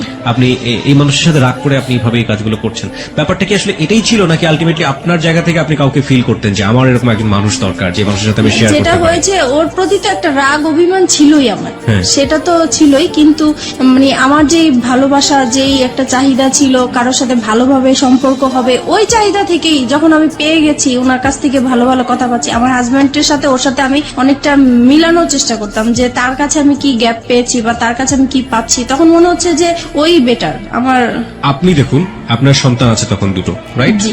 আপনার বিজনেস আছে, যে বিজনেসটা আপনি শুরু করেছেন, তার মানে অনেক পরিকল্পনা আপনার মাথায়, অনেক স্বপ্ন আপনার মাথায়। আপনার হাজবেন্ড আছে এবং যে মানুষটাকে আপনি ভালোবেসেছেন একটা সময়, কিন্তু আপনার হাজবেন্ড আপনার সাথে খারাপ আচরণ করছে, সেটা আমরা দেখতে পাচ্ছি। তার বাইরেও তো আপনার দুটো জগৎ ছিল, একটা হচ্ছে আপনার সন্তান আর একটা হচ্ছে আপনার বিজনেস। না, এই দুটো business-টা- নিয়েও তো আপনি হ্যাপি থাকতে পারতেন। এই ইনফ্যাক্ট ব্যাপারে- আপনি যে ছেলেটার সাথে এই সম্পর্কটা তৈরি হচ্ছে, সেই ছেলেটাকেও যদি আপনি আপনার বন্ধুর জায়গাটাতে রাখেন, তাহলেও কখনো কি অনুভব করেছেন আপনার হাজবেন্ডের সাথে তার পরিচয় করে দেওয়া উচিত? এটাও কি কখনো ফিল করেছেন? এটা কখনো মানে মাঝে মাঝে মনে হয়েছে পরিচয় করা দিই, কিন্তু আমার হাজবেন্ড এটা মেনে নিত না।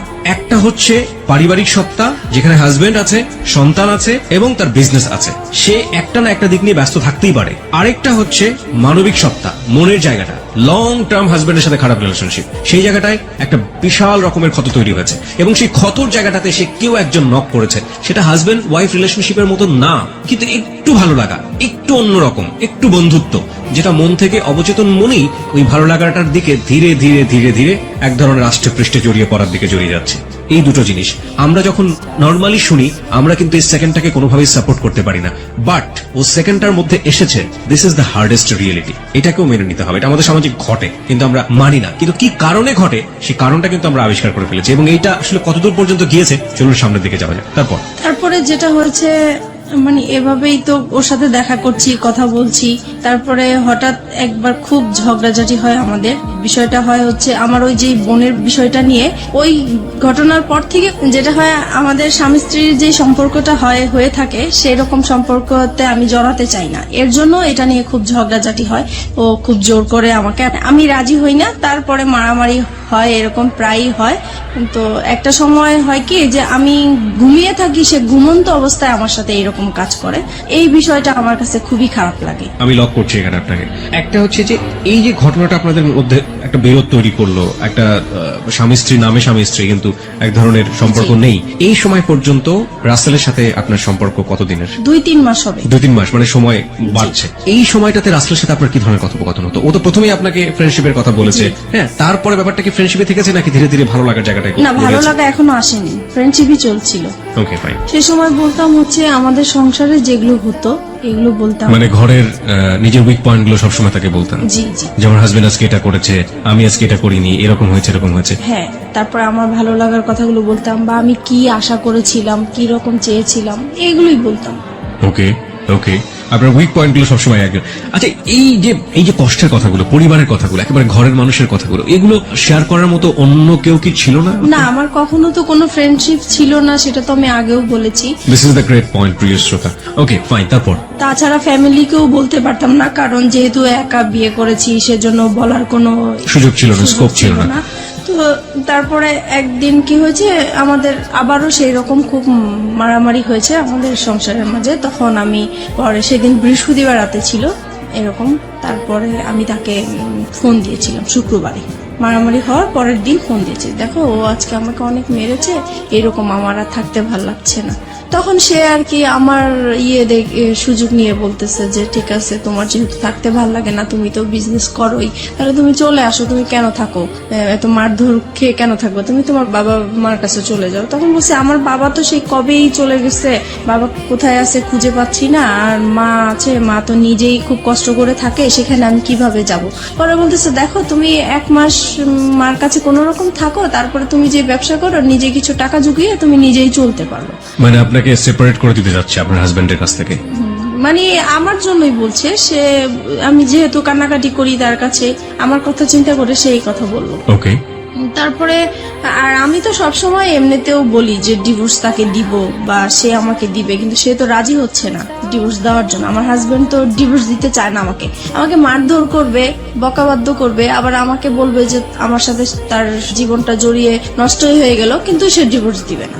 তো পরে এক সময় ডিসাইড করলাম যে আমি তাকে ডিভোর্স দিব, সে যেহেতু দেয় না আমিই দিব।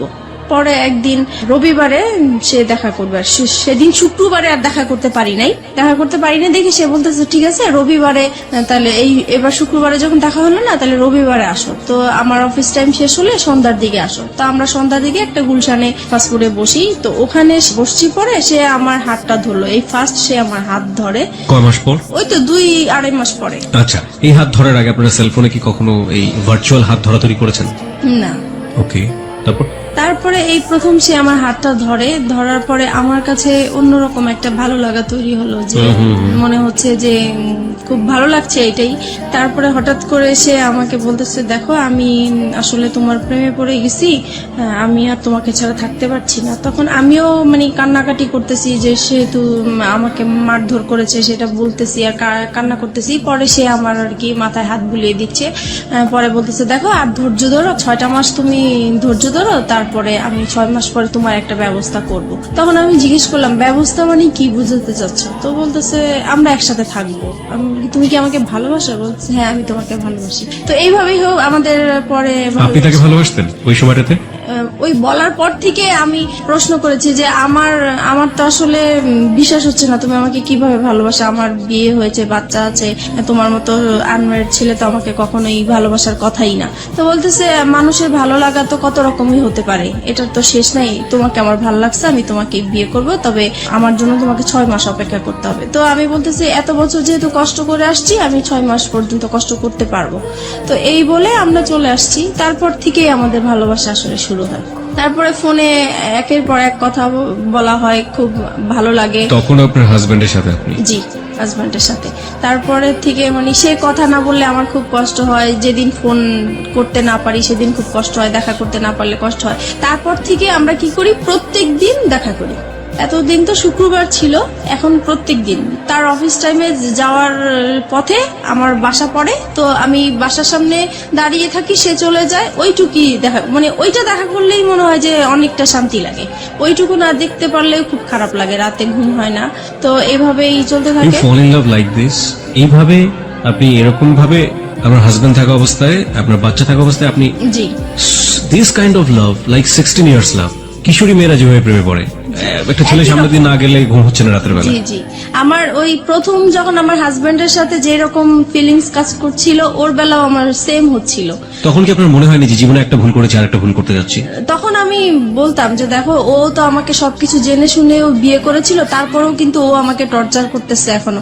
তো ও আমাকে বলতো দেখো ও তো অশিক্ষিত, ওর ফ্যামিলি অশিক্ষিত, সেই জন্য ও এরকম করে, আমি করব না, তুমি আমার উপর বিশ্বাস আনতে পারো, সবাই তো একরকম না। তারপর যাই হোক, ওর কিছু কথা ছিল যেগুলো শুনলে আমি খুব ভরসা পেতাম, আমি বিশ্বাস করতে চাইতাম।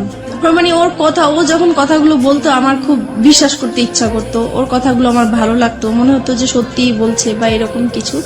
তারপরে বাসায় চলে আসলাম। বাসায় আসার পরে হচ্ছে এখন আমার হাজবেন্ডের বিজনেসটা ভালো যাচ্ছে না, তো ও ঠিক মতো ঘরে বাজার টাজার করছে না, তাছাড়া যেটা প্রয়োজন হয় সেগুলো হচ্ছে না।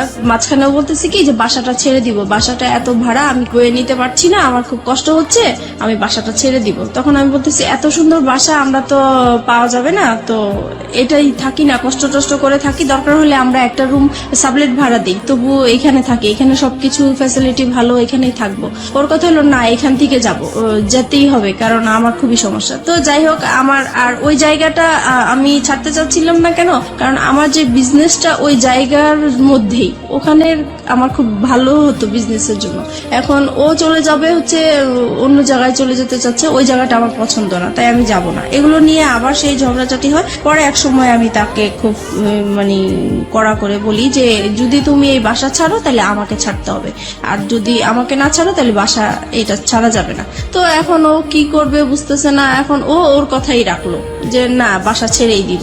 পরে যাই হোক, বাসা ছেড়ে দিছে। বাসা ছেড়ে দেওয়ার পরে দেখি যে লোকজন আসতেছে বাসা নেওয়ার জন্য, দেখার জন্য। তখন আমার খুব খারাপ লাগলো যে আমি বললাম কথাটা, আমার কথাটা সে রাখলো না। আমি তো তার কাছ থেকে এমন কিছু আশা করিনি, বাসাটা বলছি। তখন সে বাসাটা ছেড়ে দিছে। পরে আমি তাকে বললাম, দেখো বাসা এখনো সময় আছে, তুমি বাসাটা আবার বাড়িওয়ালার কাছ থেকে সময় নিয়ে নাও, নাহলে কিন্তু আমি সত্যি সত্যি এবার চলে যাবো। সে বলতেছে তুমি চলে গেলে চলে যাও, আমার কোনো সমস্যা নেই, তোমার মতো মেয়ে আমার দরকার নেই। তখন আমি আর কি মানে ডিসাইড করলাম যে না, আমি আসলেই চলে যাবো, এখান থেকে থাকবো না। যেহেতু এখানে আমার একটা বিজনেসের একটা রাস্তা হয়েছে, সেটাই যদি বন্ধ হয়ে যায় তাহলে আমার ওর সাথে থাকার কি দরকার। আমি তো এই বিজনেসটা নিয়েই আসি, কারণ আমার সংসারে অশান্তি। আমি বিজনেসটা, আমি এই কাজে ব্যস্ত থাকি, আমার যাও একটু ভালো লাগে, আর তার সাথে ফোনে কথা বলি, দেখা করি, এই আমার ভালো লাগা নতুন সৃষ্টি হয়েছে, এটা কেন নষ্ট হবে। তো এই কারণে আমি পরে ওই বাসাটা আমাদের জানুয়ারি মাসে ছেড়ে দেয়। তারপরে আমি চলে যাব বলে আমার জিনিসপত্র গুছাতে থাকি। তো সেও আমার জিনিসগুলো গুছানোর জন্য হেল্প করে। সে এমনকি আমার জিনিসগুলো মানে একটা ভ্যানে উঠিয়ে আমার বাবা বাড়ির দিকে পৌঁছিয়ে দিচ্ছে। তো আমার কথা হলো, সে যদি আমাকে আটকাই রাখতে চায় তাহলে কেন আমার জিনিসগুলো আলাদা করে দিবে, কেন আমাকে যাওয়ার জন্য সাহায্য করছে? নিশ্চয়ই সেও চায় আমি চলে যাই, সে আমাকে কোনো বাধা দেয় নাই। আমি এইভাবে বাবার বাড়ি চলে আসছি। এখন বাবার বাড়ি মানে মার বাসায় চলে আসছি। এখন মার বাসায় আসাতে এখন সে পরে আমার মার কাছে আয়সা বলতেছে যে আপনার মেয়েকে আপনি জায়গা দিচ্ছেন, আপনার মেয়ে কিন্তু আমাকে ছেড়ে চলে আসছে, এখন আমি আপনাদের নামে কেস করব, আপনার মেয়ে আমার যত টাকা পয়সা গয়নাগাটি সবকিছু নিয়ে চলে আসছে, আমি আপনাকেও জড়াই দিব আপনি যদি আপনার মেয়েকে জায়গা দেন। এখন মা তো মানে প্রচুর রাগারাগি করতেছে আমার উপরে যে তোমরা নিজেরা কাজ করে এখন আমার উপরে বিপদ ফেলতেছো, এখন এই লোক তো ভালো না, সে যেটা বলে সেটাই করবে, এখন আমি কি করব? আমার তোমার বাবা নাই, তোমার একটা বড় ভাই নাই, আমাদের কোনো গার্ডিয়ান নাই, তাহলে এখন কে দেখবে আমাকে? এখন তুমি আমার বাসায় থাকতে পারবে না। তো এখন থাকতে পারবে না, এখন আমি কোথায় যাব? ওকে ছেড়ে আসছি, এখন আমার যাওয়ার জায়গা নাই, যেহেতু আমাদের কোনো রিলেটিভও নাই। তো কি করব আমি? পরে আমি ওকে ফোন দিলাম, আমি যার সাথে ভালোবাসার সম্পর্ক হয়েছে আমি তাকে ফোন দিয়েছি। ফোন দেওয়ার পরে ওকে বললাম যে দেখো আমার এখন কি করা উচিত, আমি তো বুঝতেছি না, এখন মার বাসায় চলে আসছি, এখন মাও আমাকে রাখতে চাচ্ছে না। তো ও বলতেছে যে তাহলে তুমি এক কাজ করো, তুমি একটা বাসা নাও। পরে আমি বলতেছি বাসা নিব, তো আমি টাকা কোথায় পাবো, আমি ভাড়া কোত্থেকে দিবে? এই মুহূর্তে তো আমার হাতে কোনো টাকা পয়সাই নেই। পরে বলতেছে ঠিক আছে, সেটা আমি দেখবো, তুমি আগে খোঁজো বাসা। তারপরে আমি হচ্ছে সাবলেটের মধ্যে বাসা খুঁজতে গেলাম ওখানে। তো ওখানে গিয়েছি, সবাই জিজ্ঞেস করে আপনি কি করেন? তো আমি বলেছি যে পড়াশোনা করি, কারণ বিয়ে হয়েছে এগুলো আমি বলি নাই, সবকিছুই লুকিয়ে গিয়েছি। তো বলতেছে যে একা একটা মেয়েকে তো আমরা বাসা ভাড়া দিতে পারি না, হয় হাজবেন্ড। একা কেন নেবেন? কারণ আপনার সঙ্গে তো আপনার সন্তান আছে। সন্তান আপনার হাজবেন্ডের কাছে, সন্তানদেরকে রেখে চলে আসছি। আপনার হাজবেন্ডের কাছে আপনার সন্তান। ওকে ফাইন, হ্যাঁ তারপর বলেন। তারপরে যেটা হচ্ছে যে এখন কেউ আমাকে একা বাসা ভাড়া দিতে চাচ্ছে না। তারপরে আমি আবার তাকে ফোন দিই, রাসেলকে ফোন দিচ্ছি যে দেখো আমাকে তো কেউ একা বাসা ভাড়া দিতে চাচ্ছে না। তখন সে বললো যে ঠিক আছে, তাহলে তুমি বলো যে তোমার বিয়ে হয়েছে কিন্তু তোমার হাজবেন্ডের বাড়ি এখনো মেনে নিচ্ছে না, তাই হাজবেন্ড মাঝে মাঝে আসবে, তুমি আপাতত একাই থাকবে। পরে এই কথার ভিত্তিতেই আমি আবার গেলাম, তারপরে একটা বাসা পেয়েও গেছি। তারপরে ওখানে উঠলাম, সবকিছু নিয়ে ওখানে উঠলাম। মাকেও বললাম যে আমি এরকম এরকম জায়গায় বাসা নিয়েছি, কিন্তু বাসাটা চিনাইনি, জাস্ট বলেছি যে এখানে বাসা নিয়েছি। তারপরে যাই হোক মার কাছ থেকে চলে আসছি ওখানে। তারপরে মার প্রতি তো একটু রাগ আছেই যে আমাকে জায়গা দিল না। তারপরে এখন যেহেতু রাসেলকে হাজবেন্ড হিসাবে পরিচয় করিয়ে দিয়েছি আমি ওখানে, আর এতদিন আমরা বাইরে বাইরে ঘুরতাম, তো এখন মনে হয়েছে নিজের কাছে যে এখন যেহেতু নিজেদের বাসা হয়েছে, কেউ এখন আসবে না, কেউ জানবে না, আর সবাই জানে হাজবেন্ড, তাহলে বাসায় আসলে সমস্যা কি? তারপরে আমার এই বাসায় আসা শুরু হলো। রাসেলের? জি, রাসেলের। প্রিয় শ্রোতা, আমরা এই জায়গাটায় ছোট্ট একটা বিরতি নিচ্ছি। ভুল এবং অপ্রিয় সত্যের একেবারে মাঝ নদী যদি বলি, একটা নদী, সেটার মাঝ নদীতে নৌকা ডুবছে, সেরকম একটা জায়গাতে আমরা রয়েছে এই মুহূর্তে। হাজবেন্ড আছে, সন্তান আছে, নিজের ব্যবসা আছে এবং ফ্যামিলি আছে। সবকিছুর পরেও নিজের মনের ক্ষুধা এবং ভালোবাসার জায়গাটাতে, এবং যে ভালোবাসা এথিক্যাল পয়েন্ট অফ ভিউ থেকে পাপ বা অনৈতিক, সেই রকম একটা জায়গাতে জেনে শুনে বুঝে লম্বা একটা সময় ধরে এরকম একটা ভুল, যা একেবারেই মানা যায় না। কিন্তু কথা হচ্ছে, সে তো ভুল করেছে কিংবা অপরাধ করেছে, সে কারণেই সে কিন্তু যাহা বলিব সত্য বলিবতে এসছে। এরকম ভুল এবং অপরাধের মধ্যে যারা আছেন, তাদের জন্যই কিন্তু আজকের এই মিতা। প্রিয় শ্রোতা, আমরা ছোট্ট একটা বিরতি নিতে চাই, ঠিক 4 মিনিটের বিজ্ঞাপন বিরতি। এরপরে আমরা আবারও ফিরে আসছি যাহা বলিব সত্য বলিবতে। রাসেলের আপনার বাসায় আসা খুব বেশি সহজ হয়ে গেল, এবং রাসেলকে আপনি পরিচয়ও করিয়ে দিলেন যে ইনি হচ্ছে আপনার হাজবেন্ড। তার আগ পর্যন্ত রাসেলকে আপনি কতটুকু চিনতেন অ্যাজ এ হিউম্যান বিং হিসেবে, তার পরিবার সম্পর্কে এবং তার বাসা কোথায়, কি অবস্থা, ডিটেল কিছু জানতেন? তার বাসা কোথায় সেটা জানতাম, কিন্তু ওনার পরিবারের কারোর সাথেই আমার কখনোই কথা হয় নাই, ইভেন দেখাও হয় নাই। উনি যে কারণটা দেখাতো যে তোমার বিয়ে হয়েছে, বাচ্চা হয়েছে, এই মুহূর্তে যদি আমি কারোর সাথে পরিচয় করিয়ে দেই, তাহলে আমাদের সম্পর্কটা আর কন্টিনিউ করতে দিবে না, এখানেই স্টপ হয়ে যেতে হবে, তখন তুমিও কষ্ট পাবো, আমিও কষ্ট পাবো, আমরা এইভাবেই লুকিয়ে থাকি, যখন হয়ে যাবে তখন আমরা সবাইকে জানাবো। এবং এগুলো আপনি অন্ধের মতো বিশ্বাস করতেন? জি। তারপরে যেটা হচ্ছে যে এখন সে প্রত্যেক দিন বিকেল বেলায় আমার বাসায় আসে, অফিস শেষ করে বাসায় আসে, 8টার দিকে চলে যায়, এভাবেই কন্টিনিউ করতে থাকি আমরা। তারপরে এক সময় সে বলতেছে, আচ্ছা তুমি তো তোমার হাজবেন্ডকে ডিভোর্স দাও নাই, তাহলে এখন যদি এই বিষয়টা কারোর সামনে আমাদের প্রকাশ হয়ে যায়, তাহলে তো তুমিও এখানে বিপদে পড়বে, আমিও বিপদে পড়বো, তোমার তো ডিভোর্স দেওয়া উচিত। তখন আমি হচ্ছে ডিভোর্স দিতে তো টাকা লাগে, এখন আমার কাছে টাকা নাই, তো বলতেছে তুমি কারো কাছ থেকে এখন টাকা পয়সা আনো, আমি দিয়ে দিব। তো আমি আমার বোনের কাছে গেলাম, তো ওকে বললাম যে আমাকে কিছু টাকা পয়সা লোন দে, আমি ডিভোর্স দিয়ে তারপরে পরে আমি তোকে দিয়ে দিব। তো ও আমাকে টাকাটা দিল, দেওয়ার পরে আমি ডিভোর্স দিতে যাব, একটা অ্যাডভোকেটের সাথে কথা হয়েছে আমার। তো সেই মুহূর্তে আমার হাজবেন্ড আমাকে ফোন দিয়েছে, ফোন দিয়ে বলতেছে তুমি তো চলে গেছো বাচ্চাদেরকে রেখে, এখন ওদেরকে তো আমি সামলাতে পারছি না, কান্নাকাটি করছে, তুমি আসো। তো আমি বলছি, আসো মানে আমি তো চলেই গেছি একেবারে, আসবো আবার কোত্থেকে, আমি আর আসবো না। আপনার ওই সময় আপনার বাচ্চার কথা মনে পড়তো না? টু বি অনেস্ট, বাচ্চার কথা মনে পড়তো, কষ্ট লাগতো, কিন্তু মনে হতো যে সব সময় যে আমি আগে সেভ হয়ে নেই, তারপরে আমি একটা সময় আমার বেবিদেরকে আমি আমার কাছে নিয়ে আসবো। তারপরে হচ্ছে পরে আমি বলতেছি, ওকে বলছি যে আমি তো তোমাকে ডিভোর্স দিব, আমি আর আসবো না তোমার কাছে। তখন সে আমাকে বলতেছে, দেখো তুমি এতদিন যেহেতু কষ্ট করেছো, আর কটা দিন কষ্ট করো, আমার মেয়েটার তো ফাইনাল এক্সাম, এই এক্সামটা শেষ হোক, তারপরে তুমি আমাকে ডিভোর্স দাও। তো আমি রাজি হয়ে গেছি। রাসেল তারপরে এটা এগ্রি করে নিচ্ছে তার জায়গা থেকে। জি। ইজ ইট প্লেটোনিক লাভ? প্রথম কথা হচ্ছে, লাভ তো ব্লাইন্ড। আপনারা যখন কমিটমেন্টের জায়গাটায় চলে গেছেন যে আপনারা বিয়ে করবেন বা অমুক জায়গায় করবেন, তখন কোনোভাবেই রাসেলের জায়গাটা থেকে এটা আসা কোনোভাবেই সম্ভব ছিল না। রাসেল যেটা পারমিশন দিচ্ছে সেটা হচ্ছে আপনার সাথে আপনার হাজবেন্ডের কিছুটা সময় স্পেন্ড করা। আলটিমেটলি তো এটাই। এটা যদি আপনাকে লাভ করে থাকে, সেটা কিভাবে সম্ভব? ওকে ফাইন, আমি জানি না, বাট আমার কাছ থেকে যেটা মনে হয় ব্যক্তিগত জায়গা থেকে, if it is really love, then এটা সম্ভব ছিল। যাই হোক, কি হয়েছে না হয়েছে আমরা সামনের দিকে একটু যাই, কিন্তু খুব কনফিউজ হয়ে যাচ্ছে। তারপরে যেটা হয় হচ্ছে আমি আসা যাওয়া করতে থাকি আমার হাজবেন্ডের বাসায়। তারপরে এক সময় সে আসলে এটা একটা চালাকি করে আমার সাথে এই কাজটা করেছে।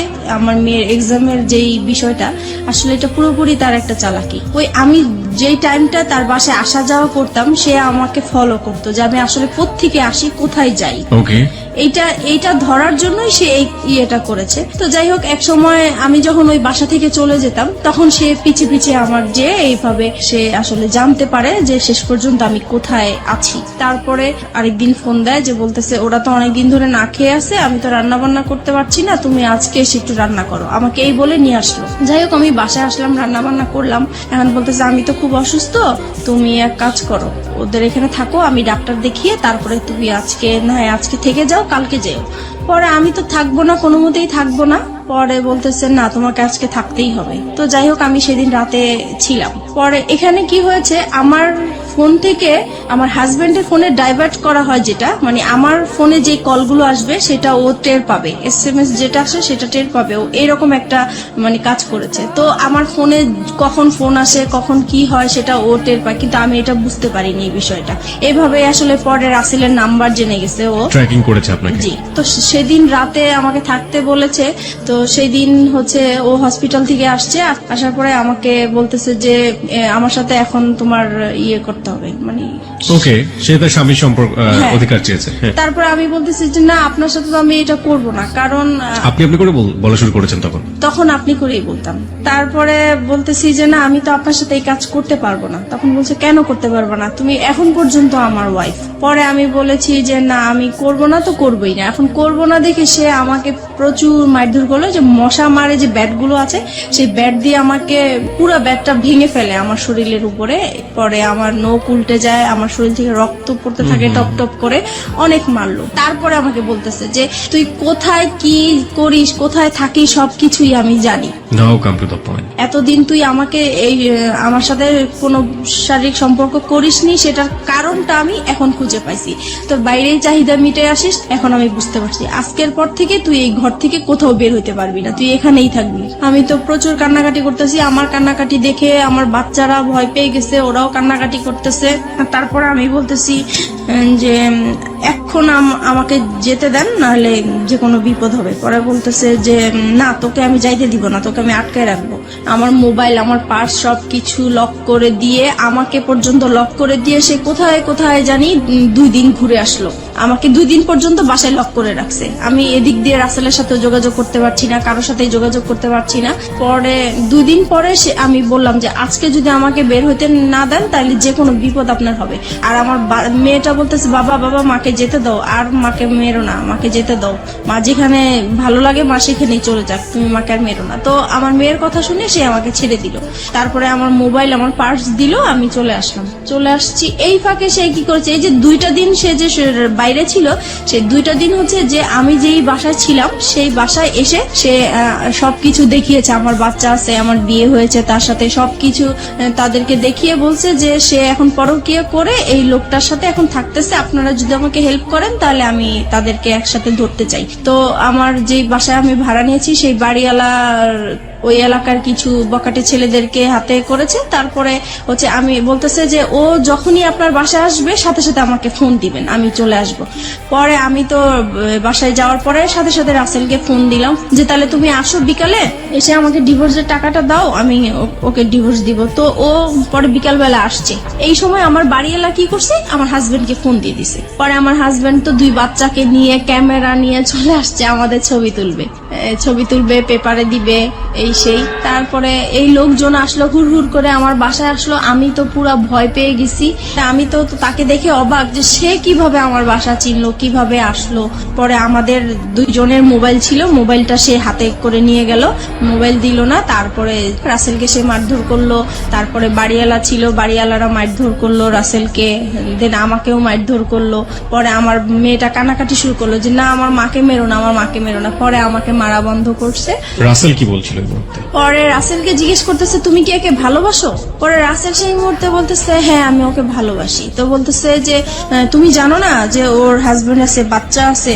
পরে রাসেল বললো যে না, আমি তো জানি না তার হাজবেন্ড আছে, বাচ্চা আছে, আমি জানি না। এটা কেমন করে হয়? তুমি তার সাথে হাজবেন্ডের মতো ছিলা, তুমি তার দেখেও তো মানুষ বুঝতে পারে যে তার বিয়ে হয়েছে কিনা, বাচ্চা হয়েছে কিনা। পরে বললো যে হ্যাঁ আমি দেখেছি। তখন বলে এই তো তুমি 2 রকম কথা বলতেছো। পরে বলছে যে যাই হোক হয়েছে, আমি এখন ভালোবাসছি, এখন তুমি কি করতে চাও? পরে বলতেছে যে আমি কিছুই করতে চাই না। এখন ওই আমাদের বাড়িওয়ালার লোকেরা বলতেছে তাইলে তোমার সাথে ওর কি বিয়ে হয়েছে? এখন আমি বলতেছি হ্যাঁ আমাদের বিয়ে হয়েছে। কারণ কাদের বিয়ে হয়েছে? আপনার এবং রাসেলের? রাসেলের। কারণ আমি এখান থেকে বাঁচার জন্য বলতে চাইছি। আপনি বললেন যে রাসেলের সাথে আপনার বিয়ে হয়ে গেছে, মানে আপনার এক একজন এক এক রকমের কথা বলতেছেন, দিকবিদিক হারা যাকে বলে। জি। তারপর মানে ওই মুহূর্তে কি বলবো, কি বললে বাঁচতে পারবো, এটা আসলে বুঝতে পারছি এবং না। সবকিছু হচ্ছে আপনার ছেলে মেয়েদের সামনে। জি। আপনার মেয়ের বয়স কত তখন? আর তখন আমার মেয়ের বয়স 9 বছর। কোন ক্লাসে পড়ে? তখন সে কেজি 1-এ পড়ে। ও তো মোটামুটি বোঝে তাহলে কি হচ্ছে। এবং আপনার ছেলে? আমার ছেলে তখন 2.5 বছরের। তারপরে হচ্ছে রাসেলকে জিজ্ঞেস করতেছে তোমরা কি বিয়ে করেছো? পরে আমি বলছি যে হ্যাঁ আমরা বিয়ে করেছি। তো বলছে বিয়ে করেছো তো কাগজপত্র দেখাও। তো বলছে কাগজপত্র তার সাথে নিয়ে ঘুরি না, কাগজপত্র অন্য জায়গায় আছে, আমরা পরে দেখাতে পারবো। পরে বলতেছে না এখনই দেখাইতে হবে। তো বলছে এখন তো দেখানো সম্ভব না। পরে বললো যে তুমি তোমার হাজবেন্ডকে ডিভোর্স দিছো? আমি বলছি না ডিভোর্স দেইনি। পরে তাহলে এইটা কেমন বিয়ে? ডিভোর্স দাও নাই, বিয়ে এটা তো বিয়ে হয়নি আসলে। পরে যাই হোক এইভাবে মানে তর্ক বিতর্ক হতেই থাকে। থাকে। পরে আমার হাজবেন্ড আবার এই দিক দিয়ে কি করেছে, আমার বোন আমার মাকে ফোন দিয়ে জানিয়েছে যে আপনার মেয়ে অ্যাক্সিডেন্ট করেছে, সে মারাই গেছে, এই কথা বলেছে। না তো আমার মা বোন তো আসবে না, এরকম ঝামেলার মধ্যে কখনোই আসবে না। তো এটা তো মারা গেছে শুনে মানে তারাও খুব অস্থির হয়েছিল। তারপরে তারা আসছে, এসে দেখে তো এই কাহিনী। পরে তো আমার বোন ওখানে সবার সামনে বোনের জামাই অপমান করলো যে তুমি এই টাইপের হতে পারবা, আমার বড় বোন হয়ে এরকম একটা কাজ করলা, কখনোই ভাবতে পারি নাই। তারপরে আমার বোনের জামাই যেটা মানে বুদ্ধি করলো যে এখন এখান থেকে বাঁচাতে হবে, এখন কিভাবে বাঁচানো যায়। তো বলছে যে এখন আমরা বিচার করব, হয় দুইজনকে পুলিশে দিব আর নয়তো বিয়ে দিয়ে দিব। এখন রাসেল বলতেছে না আমি ওকে বিয়ে করব না। পরে বলতেছে কেন বিয়ে করবেন না, আপনার ভালোবাসছেন, এতদিন ছিলেন, কেন বিয়ে করবেন না। পরে আমি ওকে বললাম যে কি ব্যাপার তুমি এইগুলো বলছো কেন। পরে ও আমাকে একপাশে আড়ালে ডেকে বলতেছে দেখো আমার এখান থেকে বাঁচতে হবে, এখান থেকে আমি যদি বাঁচতে পারি তুমিও বাঁচবা, এখানে আমাকে তুমি হেল্প করো, আমাকে যাওয়ার জন্য তুমি হেল্প করো। তারপরে আমি ওর কথা আবারও বিশ্বাস করলাম। তারপরে আমি পরে বলতেছি না আমরা বিয়ে করব না। এখন পরে বলতেছি তাহলে আপনি কি করতে চান, আপনি কি আপনার হাজবেন্ডের কাছে ফিরে যেতে চান। আমি বলছি না আমি ওকে বিয়েও করব না, আমি হাজবেন্ডের কাছে ফিরে যাব না। বলে তাহলে কোথায় যাবেন। পরে বলছি কোথায় যাবো সেটা আমার ব্যাপার। যাই হোক এইভাবে পরে আমার ছোট বোনের জামাই বলতেছে আচ্ছা আপনারা ওকে কি করবেন করেন, আমি আমার বোনকে নিয়ে যাই, যেহেতু আমি গার্ডিয়ান না, তার মা আছে, তার মা অসুস্থ হয়ে গেছে, আসতে পারছে না, আমরা যাই বিচার করি না কেন আমরা বিচার করব। এইভাবে পরে রাসেলকে নাকি ওরা আড়াল করে, রাসেলকে আবার একটা রুমে ওরা লক করে রাখছে। তারপরে কিছুক্ষণ পরে রাসেলকে বলতেছে তোমার অ্যাড্রেস লিখো, তোমার ফোন নাম্বার লিখো, তোমার মা বাবাকে ডাক দাও, তারা আসুক, তারপরে তারা ছুটায় নিয়ে যাক। এখন রাসেলকে অ্যাড্রেস লিখতে বলছে, রাসেল অ্যাড্রেস লিখছে। তো এখন ওরা আবার চালাকি করে বলতেছে কি যে অ্যাড্রেস একবার লিখছে ওকে আরেকবার লিখতে দেন, মানে পরের বারও কি ঠিক লিখে কিনা বা ভুল লিখে কিনা এটার জন্য। পরের বারও দেখে যে একই রকম অ্যাড্রেস লিখছে। যাই হোক তারপরে রাসেলকে একটা রুমে লক করে রাখছে। ওই আমাদের বাড়িওয়ালাটা কি করছে, ওই রুমটাতে যে রাসেলের সাথে কি যেন ফিস করে কথা বললো, বলার পরে রাসেলকে ছেড়ে দিল। পরে মানে বাড়িওয়ালাটা এসে বলতেছে যে না আসলে ছেলের কোনো দোষ নাই, ছেলে খুব ভালোই ছিল, ছেলেকে ছেড়ে দেন। পরে রাসেলকে ছেড়ে দিল। ছেড়ে দেওয়ার পরে আস্তে আস্তে পরে বাড়িওয়ালা আমার মাথায় আবার হাত টাত বুলিয়ে বলতেছে যাও মা তুমি চলে যাও, এইভাবে তুমি বাচ্চাদেরকে ছেড়ে আসছো, তোমার লাইফ তো চলেই গেছে, এখন বাচ্চাদের জীবন, বাচ্চাদের দিকে তাকিয়ে হলেও তুমি এরকম স্বামী সংসার করতেই হবে তোমার। পরে যাই হোক আমার বোনের জামাই আমাকে নিয়ে আসলো, বাচ্চা দুইটা ওর বাবার সাথে চলে গেল, আর রাসেল তো আগেই বের হয়ে গেল। তারপরে আমি আমার মার বাসায় চলে আসলাম। এখন মার বাসায় আসার পরে আমি রাসেলকে ফোন দিলাম, পরপরই আমি রাসেলকে ফোন দিলাম যে দেখো তুমি এরকম কেন করলা, ওখানে তুমি আমাকে চিনোই না, এই না সেই না। তখন সে মানে খুব রাগী হয়ে আমাকে বলতেছে যে দেখো আমি তোমার সাথে এতদিন সম্পর্ক করছি, আমি তোমাকে সত্যিই ভালোবাসছিলাম, কিন্তু তোমার জন্য আমি এত বড় অপমান হবো আমি কখনোই কল্পনা করতে পারি নাই। আজ পর্যন্ত আমার মা আমাকে তুই করেও বলে নাই, মারবে তো দূরের কথা, আর সেইখানে আমি তোমার জন্য রাস্তার মানুষের কাছে মার খেয়েছি, বকা খেয়েছি। আমি আর তোমার সাথে কোনো রকমই সম্পর্ক করব না, তুমি তোমার মতো চলো, আমি আমার মতো চলি। তো আমি বলছি দেখো এখন তোমার জন্য আমি রাস্তায় বের হয়েছি, আজকে আমার ঘর ছাড়লাম, সন্তান ছাড়লাম, তাহলে এখন আমি কোথায় যাব। বলতেছি তুমি কোথায় যাবা, কি করবে, একান্তই তোমার ব্যাপার, আমি আর তোমার সাথে নাই। আপনি এগেইন এই সেন্টেন্সটা রিপিট করেন, আপনি কি বললেন? তোমার জন্য? বলতেছি তোমার জন্য আমি ঘর ছাড়লাম, সংসার ছাড়লাম, সন্তানদেরকে ছেড়ে তোমার আশায় আমি রাস্তায় বের হলাম, এখন তুমি বলতেছো যে তুমি আমাকে চিনো না, আমার দায়িত্ব নিবা না, তাহলে আমি এখন কোথায় যাব। আমরা এই সেন্টেন্সটা এখানে দুইবার বলেছি প্রিয় শ্রোতা। This is a very important sentence of this কি বলা যেতে পারে, রিভিল অফ ট্রুথ। আমরা ফিরে যেতে চাই আপনার কাছে আবারও, বলুন। হ্যাঁ তারপরে সে বলতেছে না আমার পক্ষে আর তোমাকে নিয়ে এগিয়ে যাওয়াটা সম্ভব না। তো বলছি যে দেখো যাই কিছু হয়েছে না কেন এটা সব মানুষ করেছে, আমার কাছ থেকে তো তুমি কোনো খারাপ আচরণ পাওনি এই পর্যন্ত। বলছে না পাইনি। তাহলে তুমি কেন এরকম করতেছো আমাকে, বলে আমি এত কিছু জানি না, আমি এই কথাটাই শুধু বলবো তোমাকে যে তোমার সাথে আমার আজীবন একটা সম্পর্ক থাকবে, আজীবন কথা হবে, কিন্তু কোনোদিন দেখা হবে না। তোমার কোনো যদি বিপদ হয়, তোমার টাকা পয়সা লাগে, আমি তোমাকে সেই দিকে হেল্প করব, কিন্তু তোমার সাথে আর এখন পর্যন্ত আমি আর কোনো সম্পর্ক রাখতে চাই না, ভালোবাসার কোনো সম্পর্ক রাখতে চাই না, একটা ফ্রেন্ডশিপ হিসাবে যতটুকু করার আমি করব। তারপরে যাই হোক সে ফোনটা রেখে দিল, আমি আর তাকে ফোন টোন দেই নাই। আমার মন খুব খারাপ। এইদিকে মা আমাকে প্রচুর গালাগালি করতেছে, আমার ছোট বোন আমাকে গালাগালি করতেছে, আমার খুবই খারাপ লাগতেছে। শুধু মনে হচ্ছে যে আমার এখন মরে যাওয়াই উচিত, এছাড়া আর কিছু করা উচিত না। কিন্তু কি আর করবো বুঝতেছি না। একদিন পরে আমি তাকে আবার ফোন দেই, রাসেলকে ফোন দেই, খুব কান্নাকাটি করে আমি তাকে বলতেছি, দেখো যেভাবেই হোক তুমি আমাকে ভুল বুঝো না, তুমি এখন আমি কি করবো, আমি তোমাকে ছাড়া বাঁচবো না, তোমাকে এত ভালোবেসে ফেলছি, আমি তোমাকে ভুলতেও পারছি না, ভোলা সম্ভব না, আমি এখন কি করব, তুমি একটা উপায় আমাকে দাও, তুমি যেভাবেই হোক তুমি একটা কিছু করো। আর বলতেছে না আমি আর কোনো মতেই তোমার সাথে সম্পর্ক কন্টিনিউ করতে চাই না। অনেক বুঝিয়েছি, সে কোনোভাবেই কিছু করবে না। যাই হোক আমি পরে কি করব, বাসায় এইভাবেই আসি। মা আমাকে বলতেছে যে তুমি এখন আমার ঘর থেকে বের হয়ে যাও, তোমার মতো মেয়ে আমার দরকার নাই, যেখানে আমাদের এই এলাকার মধ্যে কোনোদিন কেউ একটা খারাপ কথা বলতে পারে নাই। আজকে তোমার জন্য এলাকা তোমার হাজবেন্ড যখন আইসা বলছে যে তুমি মারা গেছো, আমি রাস্তায় ছিলাম, সেই রাস্তার মধ্যে আমি অজ্ঞান হয়ে পড়ে গেছি, সেখানে মানুষজন জিজ্ঞেস করছে কেন এরকম হয়েছে, সবাই জেনে গেছে, এখন আমি এই মুখ আমি কিভাবে দেখাবো, তোমার জন্য আজকে আমি এত অপমান হলাম, আমি তোমার মতো মেয়ে আমার দরকার নেই, এরকম বললো। পরে এখন আমি ভাবছি কি মার রাগ উঠেছে, হয়তো বা রাগ কমে গেলে পরে ঠিক হয়ে যাবে, কিন্তু না, একদিন দুদিন হয়ে গেল সে আমার সাথে কোনো কথাও বলে না, আমি খেয়েছি কিনা সেটাও জিজ্ঞেস করে না। পরে আমার কাছে খুবই খারাপ লাগলো। পরের দিন সকালবেলা সে কি করলো, আমার যত জিনিসপত্র আছে সবই সে ঘর থেকে বের করে দিল। এখন আমাকেও বলতেছে যে এখন বের হয়ে যাওয়ার জন্য। পরে শেষ মুহূর্তে আমি আবার রাসেলকে ফোন দিলাম যে দেখো আমি তো মার বাসায় আশ্রয় নিলাম, এখন মাও আমাকে বের করে দিচ্ছে, এখন আমি কি করব? বলে তুমি কি করবে এটা তোমার ব্যাপার, তুমি আজকের পর থেকে আমাকে আর ফোন দিবা না। তারপরে এইভাবে এখন আমি কি করব, পরে শেষ পর্যন্ত আমি আমার হাজবেন্ডকে ফোন দিলাম। এখন চিন্তা করলাম যে আমার তো আর কোথাও যাওয়ার জায়গা নাই, এখন আমার সেইখানে ছাড়া আর কোথাও যাওয়ার জায়গা নাই, কি করব এখন? পরে ওকে ফোন দিলাম, ও বলতেছে যে তুমি এখন কি করতে চাও? এখন বলছি যে আমি আপনার সংসারে ফিরে যেতে চাই। বলছে যে ঠিক আছে তাহলে আসো, তোমার জন্য তো আমার রাস্তা সবসময় খোলা। তখন আমি বলছি যে একটা শর্ত আছে। বলতেছি কি শর্ত? আমি বলছি কি আপনার সাথে আমি মানে যাব, আবার নতুন করে সংসার করব, ঠিক আছে, কিন্তু আমি আপনার সাথে কোনো স্বামী স্ত্রী সম্পর্ক রাখতে পারবো না। পরে বলছে এটা কেমন কথা, মানে হাজবেন্ড ওয়াইফ থাকবো, সবাই জানবে, অথচ তোমার আর আমার মাঝে স্বামী স্ত্রী কোনো সম্পর্কই থাকবে না, এটা তো হবে না। পরে আমি বলছি না, এটা যদি মেনে নেন তাহলে আমি আপনার সংসারে ফিরে যাব, নাহলে যাবো। পরে সে বললো যে ঠিক আছে আমি রাজি। এখন সে হুট করে রাজি হয়ে গেল। যাই হোক আমি যে উকিলের কাছে গিয়েছিলাম ডিভোর্সের জন্য, সেখানে যে আবার ক্যান্সেল করলাম, দুইজনে গেলাম, পরামর্শ নিলাম। উকিল বলল যে তোমরা ভালো হয়ে চলো, যে কোনো বিপদ হলে আমাকে আবার ফোন দিও। এত কিছুর পরও আপনার হাজবেন্ড আপনাকে মানলো মেনে নিল। এবং এই মেনে নেওয়াটাকে আপনি ওই মুহূর্তে কি হিসেবে দেখেছেন? ওই মুহূর্তে দেখেছি যে না আসলে সেই ভালো, আমি যত অন্যায় করেছি কিন্তু সে তো আমাকে মেনে এবং নিয়েছে। আপনি এমন একটা কন্ডিশন তাকে দিলেন যেটা কোনো হাজবেন্ডই কখনোই মানবেন না। মানবে না। আপনি সেই কন্ডিশনও সে মেনে নিল এত কিছুর পরে। জি। তারপরে গেলাম। তারপরে যাওয়ার পর থেকে এখন যেটা হয়েছে যে আগে আমি যত তার কাছ থেকে অবহেলা, অত্যাচার, টর্চারিং যা পেয়েছি, এখন দ্বিগুণ সে বেড়ে গেল। এখন সে কথায় কথায় আমাকে বলে এতদিন তো তুই বেটা নিয়েছিলি, এখন কেন এই সেই, মানে বিভিন্ন টাইপের খারাপ ভাষায় গালাগালি করে।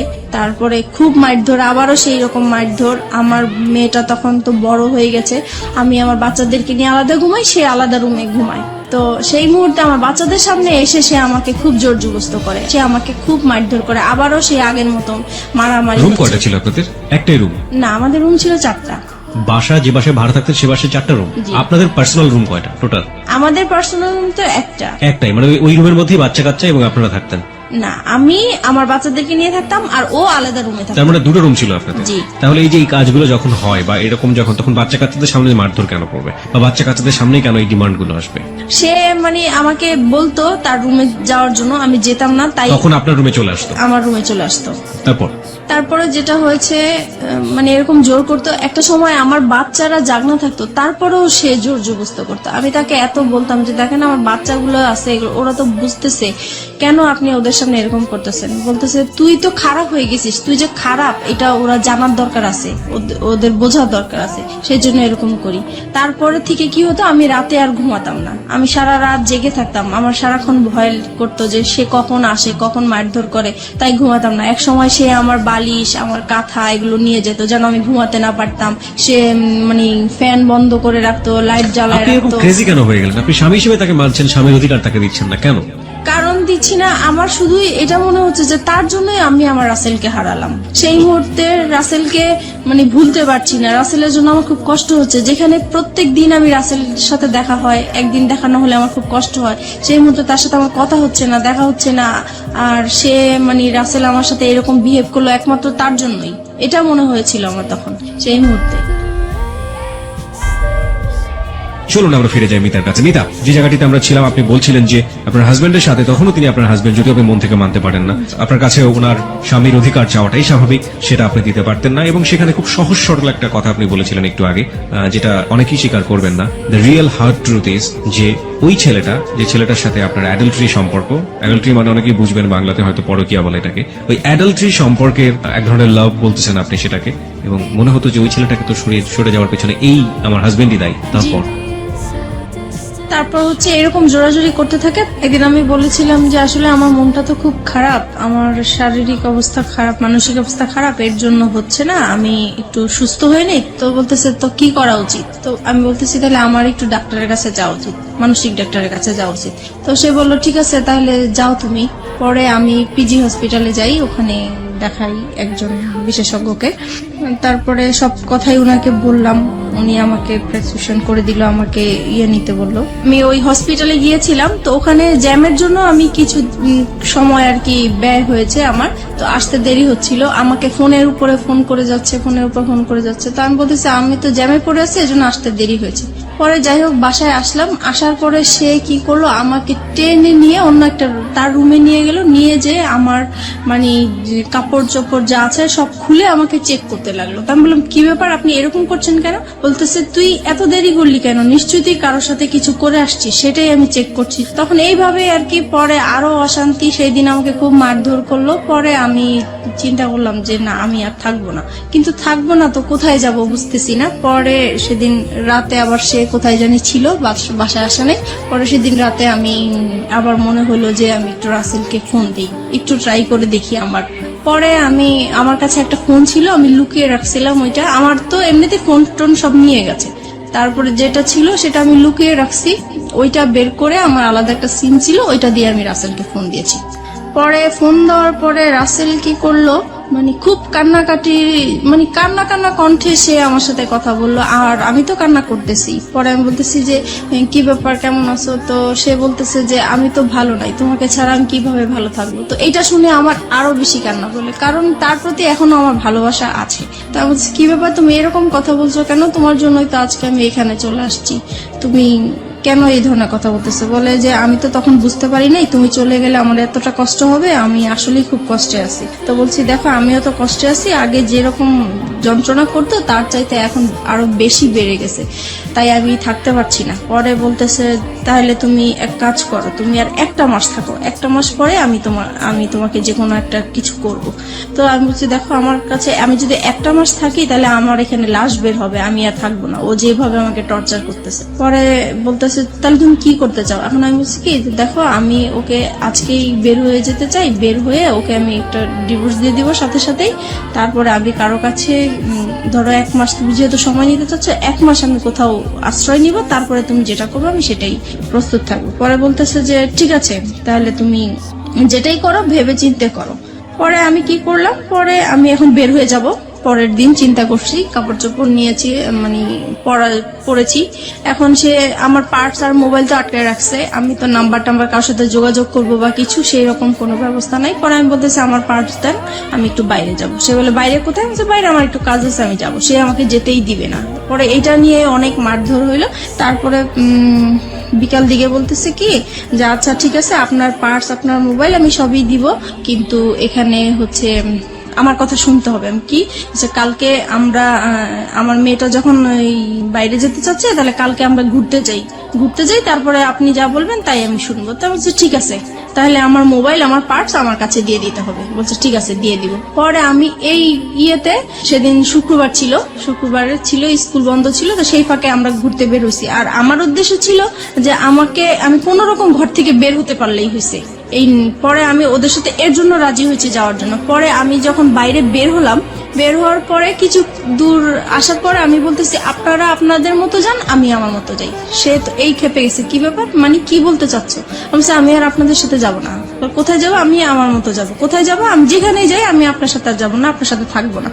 এই বলার পরে সে রাস্তা, তো তখন জুম্মাবার ছিল, শুক্রবার, সবাই নামাজ পড়ে আসতেছে। এই সময় আমাকে রাস্তার মধ্যে অনেক মারধর করলো। আর রাস্তার মানুষ নামাজ পড়তেছে, পড়ে যাচ্ছে, সবাইকে আমি মানে এত কান্নাকাটি করে বললাম যে আমাকে একটু হেল্প করেন, কেউ আমার দিকে মানে সাহায্যের হাত বাড়িয়ে দিল না। সবাই শুধু বললো যে আপনারা স্বামী স্ত্রী ঝগড়া করছেন, বাসায় যে করেন, এটা বাহিরে নিয়ে আসেন না, মানুষ খারাপ বলছে। কিন্তু আমি যে বাসায় কতটা অত্যাচার হচ্ছি সেটা তো মানুষ বুঝতেছে না। আমি বলার চেষ্টা করতেছি, কেউ আমাকে মানে হেল্প করতে চাচ্ছে না। যাই হোক, তারপরে পরে আমি বললাম যে ঠিক আছে, আমি আসলে যাচ্ছি আমার অ্যাডভোকেটের কাছে, আমাকে যেতে দেন।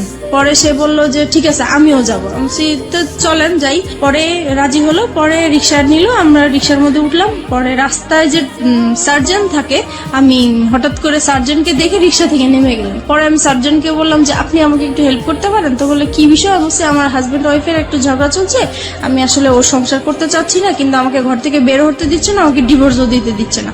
পরে বলছে যে এটা তো আসলে ফ্যামিলি সমস্যা, এটা তো আমরা কিছু করতে পারি না। আমি বলছি না, আমি আসলে ওর সাথে কোনো মতেই যাবো না, আপনি যে কোনো আমাকে একটা হেল্প করেন। পরে ওনারা সেটা হচ্ছে রামপুরা থানার এরিয়াতে, তখন সে থানায় ফোন দিয়েছে। পরে থানা থেকে গাড়ি আসছে, পরে আমাকে নিয়ে গেছে থানায়। পরে থানায় যাওয়ার পরে আমার বাচ্চারাও আমার সাথে ছিল। যখন থানায় গিয়েছি তখন ওই পুলিশরা জিজ্ঞেস করতেছে কি ব্যাপার, আপনার সমস্যা কি? তারপর আমি সবকিছু খুলে বললাম। এখানে একটা জিনিস আমি মিস করে গেছি, যেদিন বৃহস্পতিবার দিন রাতে সে যখন আমার সাথে মানে রাতে এসছিল জন্য, তখন আর কি আমি দেখে সে পরে আমার রুম থেকে চলে গেছে। চলে যাওয়ার কিছুক্ষণ পরে যখন আমি ঘুমায় পড়ছি, তখন সে কি করছে, ওই যে মশলা বাটে পাটা পুতা যেটা বলা হয়, সেই ওইটা নিয়ে আসছে, আমার মাথায় বাড়ি দিয়ে আমাকে মেরে ফেলবে। পুতা দিয়ে মেরে ফেলতে চাইছিল, সেটা আমার মেয়ের জন্য আমি বেঁচে গেছি। তারপরে শুক্রবারে আমি ডিসাইড করলাম যে এখানে আর আমি থাকবো না, যেহেতু আমার জীবনের ঝুঁকি হয়ে যাচ্ছে। তারপর সেই ঘটনাগুলোই আমি থানাতে বললাম। তারপরে ওনারা বলল যে আমরা শিওর আপনারা আর 1 মাস 2 মাস পরে আবার মিলে যাবেন। আমি এরকম কেস অনেক দেখেছি, কিন্তু আপনারা ওনার নামে মামলা করা বা জিডি করা এটা ঠিক হবে না, আপনারা মিলে যান। ওনারা অনেক বোঝাচ্ছে আমাকে মিলে যাওয়ার জন্য, কিন্তু ওনাদের জায়গা থেকে এটা হ্যাঁ, পারফেক্ট। তারপরে ওনারা জিডি লিখবেও না, বলতেছে না আমরা লিখবো না। পরে যাই হোক, অনেক কিছু বললাম আমি, তারপরে লিখলো, জিডিটা লিখলো। লেখার পরে পরে আমাকে বলতেছে যে আপনি এখন কোথায় যাবেন? আমি এখন আমার একটা দুঃসম্পর্কে বোন আছে, ওনার বাড়িতে যাব, ওখান থেকে যেয়ে আমি তাকে ডিভোর্স দিব। বলছি যে ঠিক আছে, আপনি যখন থাকবেন না তাহলে তো আর জোর করার কিছু নেই, আপনি চলে যান। আমি বলছি যে দেখেন, আমি এখন যদি চলে যাই, সে আমার পিছে পিছে যাবে, রাস্তায় একটা সিন ক্রিয়েট করবে, আপনারা আমি যাওয়া পর্যন্ত ওনাকে আটকে রাখেন। তো বলছে ঠিক আছে, আমরা করতেছি। পরে ওকে আটকে রাখছে, আমি চলে আসছি আমার একটা দুঃসম্পর্কের বোনের বাসায় চলে আসছি। আসার পরে ওদের কাছ থেকে 2-3 দিন মানে শুক্রবার শনিবার হচ্ছে মানে সরকারি অফিস বন্ধ থাকে, আদালত বন্ধ থাকে, তাই আমি ওকে ডিভোর্স দিতে পারি নাই। রবিবারে আমি ওকে ডিভোর্স দিয়ে দিয়েছি। ওকে, তারপর ডিভোর্স দেওয়ার পরে আমি পরে রাসেলকে জানিয়েছি যে দেখো আমি ওকে ডিভোর্স দিয়েছি, আমি চলে আসছি। পরে বলছে ঠিক আছে, তাহলে তুমি এখন কি করতে চাও? তুমি যদি এখন ঢাকায় থাকো তাহলে তো তোমাকে ধরে নিয়ে আবার, আর ডিভোর্সের বিষয়টা আমাকে উকিল বলেছে যে 3 মাসের মধ্যে যদি আপনাদের আবার মিল হয়ে যায় তাহলে এই ডিভোর্সটা ক্যান্সেল হয়ে যাবে, আর 3 মাসের পরে যদি কিছু হয় তাহলে ডিভোর্সটা সম্পূর্ণ হবে। তাই এখন চিন্তা করতেছি যে 3 মাস আমাকে অন্তত ওর কাছ থেকে দূরে থাকতে হবে, কি করা যায় এখন। পরে আমি রাসেলকে বললাম যে দেখো, আমি তো আমার এরকম আপন মার সাথে একবার দেখা করেছিলাম, সে বলেছে যে কোনো সময় যদি আমার কাছে আসতে চাও, তুমি একটা অ্যাড্রেস দিয়েছিল, সেই অ্যাড্রেসটা আমার মনে আছে, আমি তো ওইখানে যাবো। তো বলছে ঠিক আছে যাও, আর তোমার মার সাথেও দেখা করে আসো, ভালোই হবে বিষয়টা। তো আমার মার বাড়ি আর দাদা বাড়ি কাছাকাছি ছিল, কিন্তু দাদা বাড়ি আমি যাই নাই, কারণ হচ্ছে যে আমার প্রত্যেকটা কাগজপত্রের মধ্যে আমার দাদা বাড়ির অ্যাড্রেস ছিল। সে ভালো, আমার হাজবেন্ড ভালো করেই জানে যে ওই অ্যাড্রেসটা, আমার চিন্তা ছিল ওখানে গেলে আমাকে খুঁজে বের করে ফেলবে, এরকম কিছু মনে হয়েছিল আমার কাছে। সেজন্য আমি আমার দাদা বাড়ি যাইনি, আমার নানা বাড়িটা খুঁজে বের করছি। খুঁজে বের করার পরে গিয়েছি ওখানে, সবাই আমাকে প্রায় অনেক বছর পরে আমাকে দেখেছে, সবাই ছোট দেখেছে, কেউ চিনতেও পারে নাই। যাই হোক, পরিচয় দেওয়ার পরে সবাই খুব কান্নাকাটি করলো, এত বছর পরে তোমাকে দেখলাম, আমরা আশাও করি নাই। ওখানে ছিলাম, ভালোই ছিলাম কিছুদিন। হঠাৎ করে সে আমাকে মানে কিভাবে জানি জানতে পারলো আমি ওখানে আছি। তারপরে সে আমার নানা বাড়িতে আমাকে খুঁজতে গেল। পরে মানে আপনার হাজবেন্ডের নাম কি ছিল? আমার আমার হাজবেন্ড নাম জামান ছিল। জামান, মানে জামানই খোঁজটা পেলো, রাইট? ওকে, তারপর? তারপরে সে আমার মামা বাড়ি গেল, যাওয়ার পরে ওখানে যে আর গ্রাম সাইডটা হচ্ছে এরকম যে মেয়েরা স্বামী ছেড়ে অন্য কোথাও চলে যাবে, এটা খুবই একটা খারাপ চোখে দেখে এবং বাতাসের আগে কথা ছড়ায়, জি। Right. So we know the situation, ultimately কি হলো? আলটিমেটলি সে ওখানে যে আমার মামাকে বলল যে আমি অন্য একটা ছেলে হাত ধরে চলে আসছি, এই সেই পুরো ডিটেল কাহিনী যেটা বললো, দ্য রিয়েল স্টোরিটাই বলেছে হ্যাঁ, সে ওখানে। হ্যাঁ। তার তার তার ফরে গিয়েছে ব্যাপারটা, কারণ পৃথিবীর কেউ এটা বিলিভ করবে না, এবং মেয়েটার যে আসলে কোনো কারণ থাকতে পারে ওখানে যাওয়ার, সেটাও সে কেউ মানতে চাইবে না, যেমন ভাবে মানতে চাচ্ছে না ফেসবুকের অসংখ্য শ্রোতা। ওই তো হ্যাঁ। গ্রামে সবাই আর কি আমাকে খারাপই বলছে।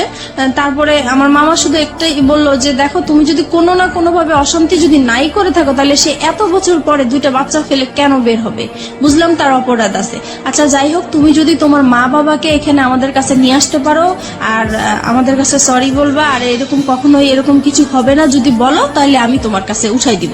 The big point and the question is, শান্তির জন্য সে রাসেলের হাত ধরেছে। শান্তি কি সে শেষ পর্যন্ত পেয়েছে? আমরা অনুষ্ঠানের শেষের দিকে চলে আসছি ধীরে ধীরে। ওকে ফাইন, আমি রাসেলের প্রসঙ্গে স্ট্রিক্ট থাকতে চাই। রাসেলকে আপনি তো ডিভোর্স দিয়ে দিলেন, তারপরে কি আপনি বললেন যে এবার আমাদের বিয়ে করা উচিত? রাসেলকে হ্যাঁ বলেছি, তো সে তখন বলেছে সে কি বলে? তখন বলেছে যে 3 মাস পার না হলে তো করতে পারবে না। ফাইন, 3 মাস পরে কি হলো? তারপরে হচ্ছে পরে আমি বলতেছি দেখো আমার তো কিছু সমস্যা আছে, লোন আছে, এখন আমি লোনগুলা শোধ করতে হবে, তাছাড়া ফ্যামিলিতে এখন আমি খুব বিপর্যয় অবস্থায় আছি, এখন আমি বিয়েটা করতে পারবো না, আরো কিছু পরে করব তোমাকে। সেটা কতদিন পরে? সেটা বলতেছে সেটা 6 মাস হতে পারে, 1 বছর হতে পারে। পুরোপুরি অনিশ্চয়তা। জি। ততদিনে কি আপনার ছেলে মেয়েগুলো কি আপনার কাছে থাকে নাকি আপনার জামানের কাছে? জামানের কাছেই থাকে। 3 মাস পরে, মানে ডিভোর্স হয়ে যাওয়ার 3 মাস পরে, আলটিমেটলি যখন ডিভোর্সটা অ্যাক্টিভ হয়ে গেল, জি। তাই তো? তখন আপনি কি করছিলেন? তখন আমি হচ্ছে মানে জায়গায় জায়গায় আশ্রয় নিয়ে বেড়াচ্ছি, যেহেতু আমার নানা বাড়ি চিনে ফেলেছে, নানা বাড়ি আর থাকা যাবে না, সেজন্য আমি আমার মা থাকতো ঢাকায় গাজীপুরে চলে গিয়েছি। তারপরে গাজীপুরে যাওয়ার পরে ওখানেও সে বের করে ফেলেছে। আর ওখানে একটা ইতিহাস হয়েছে, যেটা হচ্ছে যে আমার মার যেই দ্বিতীয় হাজবেন্ড, ওনার সাথে আমার হাজবেন্ডের এক্স হাজবেন্ডের আর কি একটা ভালো সম্পর্ক হয়ে গেছে। আর আমার হাজবেন্ড হচ্ছে তাকে টাকার লোভ দেখিয়েছে যে আপনি যদি ওকে আমার হাতে তুলে দিতে পারেন তাহলে আপনাকে টাকা দিব। আপনার হাতে তুলে, মানে ওর হাতে তুলে দিলে লাভটা কি হবে? ও কি করতে চায় আপনার সঙ্গে? আমার সাথে মানে সে সংসার করবে। এখনো সে সংসার করবে? হ্যাঁ, এখনো সে সংসার করবে। মানে ডিভোর্স হয়ে যাওয়ার পরও সে সংসার করবে? কেন করবে? কেন করবে সেটা আমি জানি। সে সবাইকে কস দেখায় যে 2টা বাচ্চার জন্য হলেও আমি তাকে নিতে চাই। সে যত কিছুই করুক না কেন, আমি 2টা বাচ্চার জন্য হলেও সংসার করতে চাই। ওকে। পরে উনি এরকম আর কি। আর তারপরে এই যখন ওনাকে টাকার লোকটা দেখিয়েছে, তারপর থেকে ওই লোকটা আমাকে সব সময় জ্বালাতন করতো, বলতো চলে যাও, তুমি থাকতে পারবে না আমার বাসায়, এই সেই অনেক যন্ত্রণা করতো। পরে একটা সময় আমার আর ওইখানে থাকা হতো না, আমি খুব কষ্ট পেতাম। পরে আমি চিন্তা করলাম যে আমি এখন কোথায় যাব, সবকিছুই তো হারিয়ে ফেললাম, কার কাছে এখন যে আশ্রয় নিতে পারি। তখন আমার মাথায় একটা জিনিস আসলো যে আমি এখন পর্যন্ত আমার বাবার কাছে যাইনি, আমার বাবার আশ্রয়টা বাকি আছে, আমি সেখানে যাব। পরে আমি বাবাকে খুঁজে বের করলাম, পরে বাবার কাছে আমি আশ্রয় নিলাম। বাবার কাছে আশ্রয় নেওয়ার পরে সে আবার ওই একইভাবে মানে টের পেয়ে গেল আমি বাবার কাছে আছি। তারপরে হচ্ছে সে আমার সাথে ওইখানে আসছে, আমার বাবার কাছে আসছে, এসে আমার বাবাকে বিশ্রী ভাষায় গালাগালি করলো, আমাকে গালাগালি করলো, করার পরে আমাকে থ্রেট দিল যে মেরে ফেলবে, আমার বাবা সহ মেরে ফেলবে, এই সেই। পরে আমি আবার জিডি করতে গেলাম ওর নামে, যেহেতু আমাকে থ্রেট দিচ্ছে আমি এখন ওর নামে জিডি করব। পরে আমি রামপুরা থানায় আবার গেলাম, যাওয়ার পরে বলতেছে যে আপনি এখন যে এরিয়ায় আছেন ওই থানায় যেয়ে বলবেন, এখন আর আমাদের কোনো কাজ নেই। তারপরে আমি এখন যে এরিয়া আছি ওই থানায় গেলাম, ওই থানায় যাওয়ার পরে সে আর কি আমাকে জিডিটা লিখলো। তারপরে বলতেছে যে এবার আচ্ছা আমরা তো জিডি লিখছি, আমাকে চা খাওয়ার জন্য পয়সাটা দেন, কিছু পয়সা দেন। পরে বলতেছি যে দেখেন আমার কাছে তো কোনো পয়সা নাই, আমার অবস্থা খুবই খারাপ। তো বলতেছে আপনাকে দেখে তো মনে হয় না যে আপনার কাছে পয়সা নাই, আমাকে দেখেন পুলিশ ঘুষ চাচ্ছে আর কি। জি। তো আমি বলতেছি দেখেন সত্যিই আমার কাছে পয়সা নাই। বলে পয়সা না থাকলে আপনি এত পাংপুং করে বেড়ান কেন? তো বলছি এটা তো আমার অভ্যাস হয়ে গেছে, এখন আমি যদি ভালো থাকতে চাই, এখন আমি কিভাবে খারাপ থাকবো, ইচ্ছা করে কিভাবে খারাপ থাকবো? বলে অত কিছু বুঝি না, আমাদের চা খাওয়ার জন্য পয়সা দিতেই হবে। তো আমি পরে পার্সটা ওনাকে দেখিয়ে দিলাম যে দেখেন এই যে আমার সত্যিই আমার কাছে টাকা নেই। পরে যাই হোক উনি কোন রকমের জিডিটা লিখে আমার কাছে একটা পেপার দিল, দিয়ে পরে বললো যে এবার আপনি যান।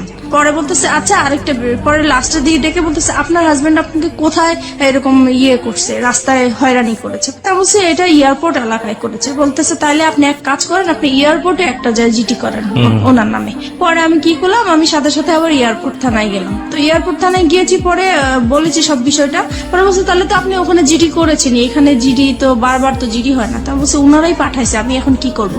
পরে দেখি আপনার জিডি পেপারটা দেখি, তো ওই এসআইটা পেপারটা দেখে বলতেছে আপনার তো জিডি কমপ্লিট হয়নি। আমাকে কেন? বলছে না এটা তো থানার সিল থাকবে এবং আপনার এইটা কে হ্যান্ডেল করবে সেই অফিসারের নাম থাকবে, কিন্তু এখানে তো কিছুই নেই। বলে আসলে আমার কাছে উনি টাকা চেয়েছিল তো আমি দিতে পারিনি, হয়তো বা এটা হয়েছে। পরে উনি আবার ওই থানায় ফোন দিল, তারপর ওনাদেরকে বললো কেন আপনারা এই কাজটা করলেন, তাড়াতাড়ি ওনার কাজটা কমপ্লিট করেন। পরে আমাকে আবার পাঠালো। পরে ওখানে বড় কর্মকর্তা যে ছিল সে আমাকে সরি টরি বলে তারপরে আমার কাজটা কমপ্লিট করে দিল, জিডি করে দিল।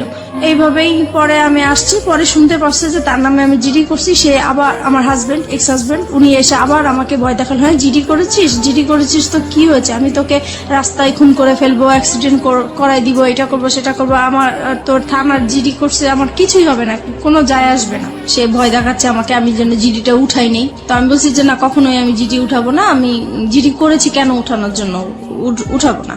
তারপরে এইভাবেই হচ্ছে আমি ওখানে ওদেরকে সময় দিচ্ছি কাজের জন্য। এইভাবেই পরে একটা সময় আমি কাজ পাই, আমি আলাদা বাসা নেই, এখন বাসা যাব। এই সময় আমার বাবা একদিন রাত্রেবেলা খুব অসুস্থ হয়ে যায়। অসুস্থ হওয়ার পরে আমার বাবা ব্রেন স্ট্রোক করে মারা যায়। তখন আমি খুবই অসহায় হয়ে গেছি। এখন আমি একা একটা মেয়ে মানুষ, আমার বাবা মারা গেছেন, এখন আমি আমার বাবাকে নিয়ে কি করব, কিভাবে বাড়িতে যাব, কি করব। তখন আমি যে আমাকে কাজ দিয়েছে আমি তাকে ফোন দিয়েছি। ফোন দেওয়ার পরে বলতেছি, তো উনি বলতেছে ঠিক আছে আমি এক্ষুনি আসছি। পরে আসার পর উনি ডক্টর নিয়ে আসলেন, পরে দেখলো যে হ্যাঁ সত্যি মারা গিয়েছেন। পরে যাই হোক উনি আমাকে টাকা পয়সা দিল, আমি আমার বাবার লাশ নিয়ে বাড়িতে গেলাম, মাটি টাটি দিয়ে তারপরে আমি আসলাম। এখন আসার পরে আমি নতুন বাসায় উঠে গেলাম। আর এদিকে একটা কথা বলতে ভুলে গেছি, আমি যখন আমার বাবার আশ্রয় পেয়েছি তখন আমি আমার মেয়েকে নিয়ে আসছি, আমার মেয়েকে আমার কাছে নিয়ে আসছিলাম। তারপর আমার মেয়ে ছিল আমার কাছে, তারপরে মেয়েকে নিয়ে আলাদা বাসা নিয়েছি। মাঝে মধ্যে আমার হাজবেন্ডের সাথে কথা হয়, তারপরে আমার ছেলেকে দেওয়ার কথা বলি, সে বলে যে না মেয়েকে নিয়ে গেছো ভালো কথা, ছেলেকে আমি কখনোই তোমাকে দিব না। তারপরে আমি কাজ করতে থাকি, এদিক দিয়ে মেয়েকে স্কুলে ভর্তি করে দিয়েছি। আমি আপনাকে কিছু কোশ্চেন করবো এই মুহূর্তে, কোশ্চেনগুলো খুব ছোট ছোট করে আমি জানতে চাই।